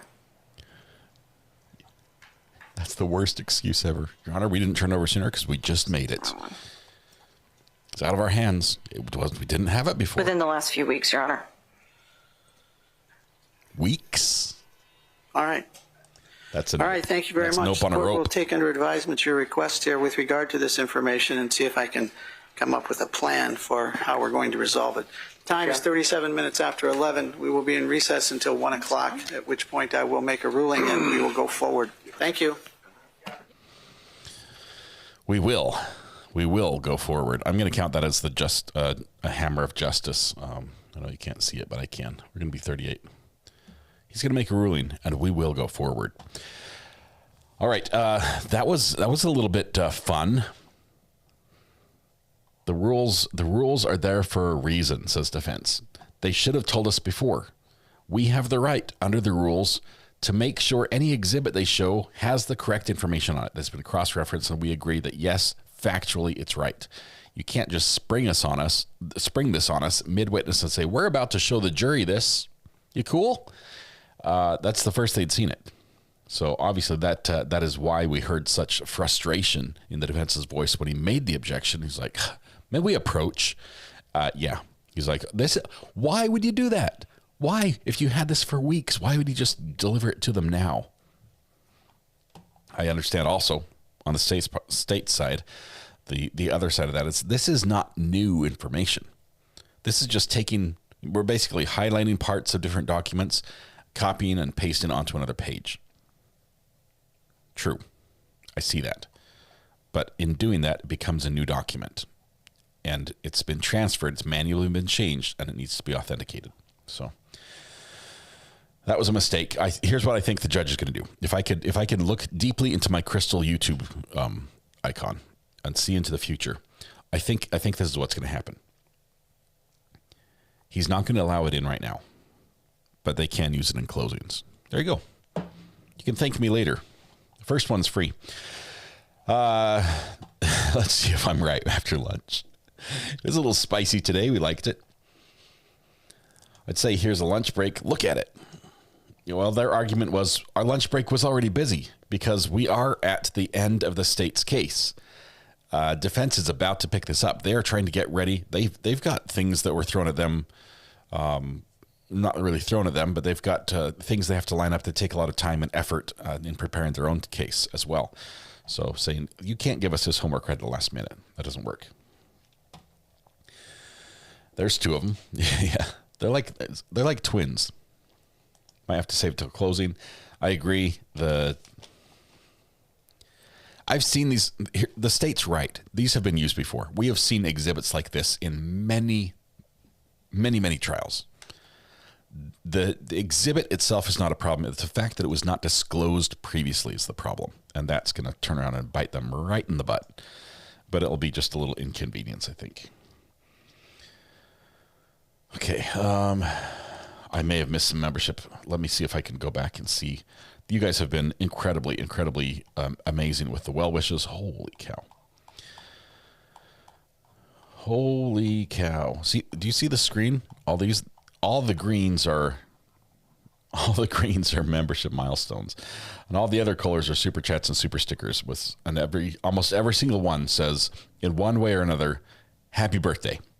So thank you very much. 7 says, happy birthday, Dwayne. You're 1 year closer to actually needing Medicare A, B, and C. Thank you very much. I got a prank call over the weekend where I finally I told them, I am not Dwayne. Every time you call, I'm going to harass your call center to the best of my ability and do it for the benefit of YouTube. So you can either take me off the list or you can hang up on me. And next time you call, I'm going to do the same thing again. I haven't had a call since. I'm not sure if they actually took me off. Peter Ware says, happy birthday, 23 months. Peter, thank you very much. Future 23 months as well. Excellent support there. Tumwater Troy, 18 months on the jury. Also gifted a membership and hit Ashley with that one. Jade 902 member for 9 months. Haley's Comet gifted a membership. Mary Tedeschi gifted 5 memberships. Selena K gifted 5. Deanne B member for 18 months. I know you've been here longer, but just about an OG status there as well. Carol Engel gifted 5 memberships. Thank you for that. Cheryl and Jerry and Max member for 6 months. He just got that yellow courthouse. It looks great. Says happy birthday. Got some bundt cakes for first time today to celebrate with you. They are so good. I'm happen to have the website pulled up on my computer right here. See, those are the yeah. I literally have them in the other room. I'm still shopping for more. They are so good. Mel Poy, member for 13 months, says happy birthday as well. Thank you, Mel. If I did miss any other messages, I've tried very hard not to. Macy Coombs, thank you for your super chat. Happy birthday, RA, she says. I do apologize. Brenda Meyer, member for 18 months. Happy birthday, Brenda. To me. but thank you. All right. Where are we going? We're gonna go to lunch. We're coming back at 1, which means we'll be back at 12:45 Eastern. We'll do the math here. The party is not going to stop. We're going to continue the celebration. Actually, I think we need some music in honor of the. Oh, I can't. The one cable I haven't plugged in yet is my replay machine back into the device, so I can hear it on my TV, but I can't hear it. You guys can't see it, so I'll have to do that on lunch. That's where I play the music from as well. Oh, Gashette said I have to have the volume up for the happy birthday command.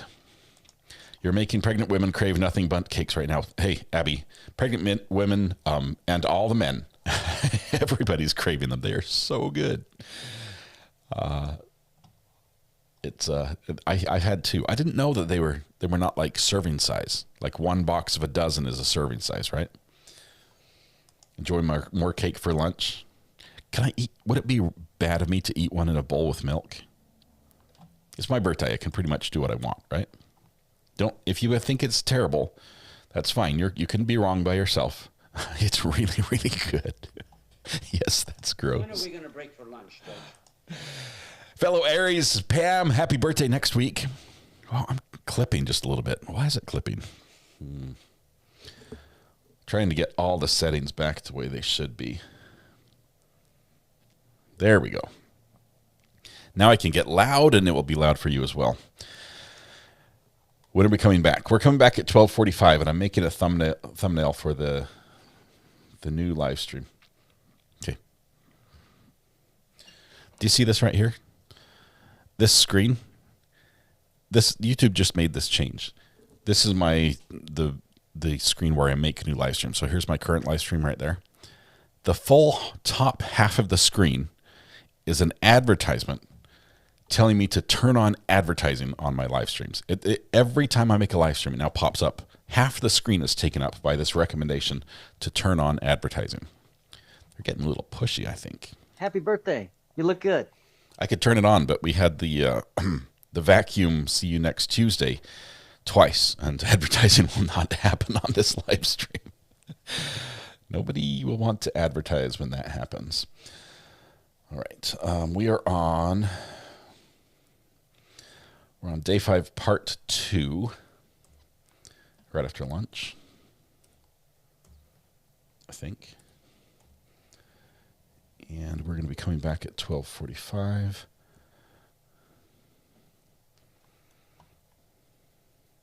So just building that as we speak.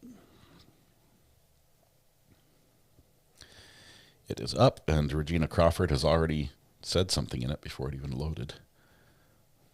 Congratulations, Regina. You've won the internet in this afternoon. Get ready for that. Okay. Need to build the portal so we can continue talking amongst ourselves during lunch. Portal is now built. All right. Are you going to set the portal to the new stream? Yes, we are. I think I've got a couple more comments I need to grab, though. Devin Daughtry, welcome to the gallery. Thank you very much, Devin. Let's see. We also have member Nichole Watson. Welcome to the gallery. At least 6 months there with that yellow courthouse. He's confused and ignoring us. What was the question, Eeyore? What was the question? 10:45 best coast time. Best? I think you spelled west wrong. It's 12:45 now. You're right. You're right. Oh my goodness. I was ignoring you. It's completely wrong. Let me edit this and change the time to be 1:45. 1:45 is when we're coming back. It gives us an hour.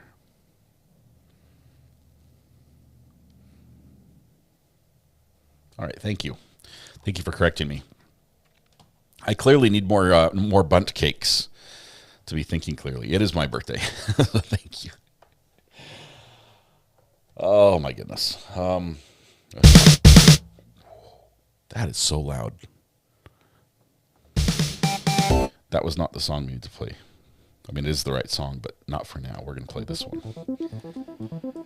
Okay, here's what I promised to you. When we come back after lunch, I'm going to do a better intro than we did this morning. That was terrible. That was terrible. I might even trim it out of the live stream. It was so bad.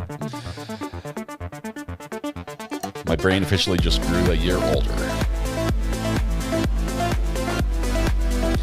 To everyone who's been showing huge support to the channel today, thank you so much.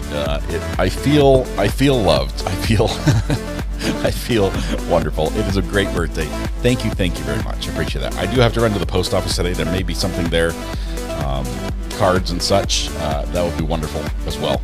So tonight when you go home, please hug the people you love, smile at someone, make their day just a little bit better, and please stay safe till we go live again in 1 hour from now. We'll be back for part 2. Valhalla just came live with his goat cam. That's awesome. Sending some spice. Oh, I've seen that. It's groping charges. Yeah, we're not going to follow that case. We're going to portal you over to the new live stream, which will start in just a little bit. You can hang out with the friends a little bit. Talk amongst yourselves. I will open a new bag of dill pickle hot Cheetos and eat some cake, and we'll be back after lunch. You guys have a good one.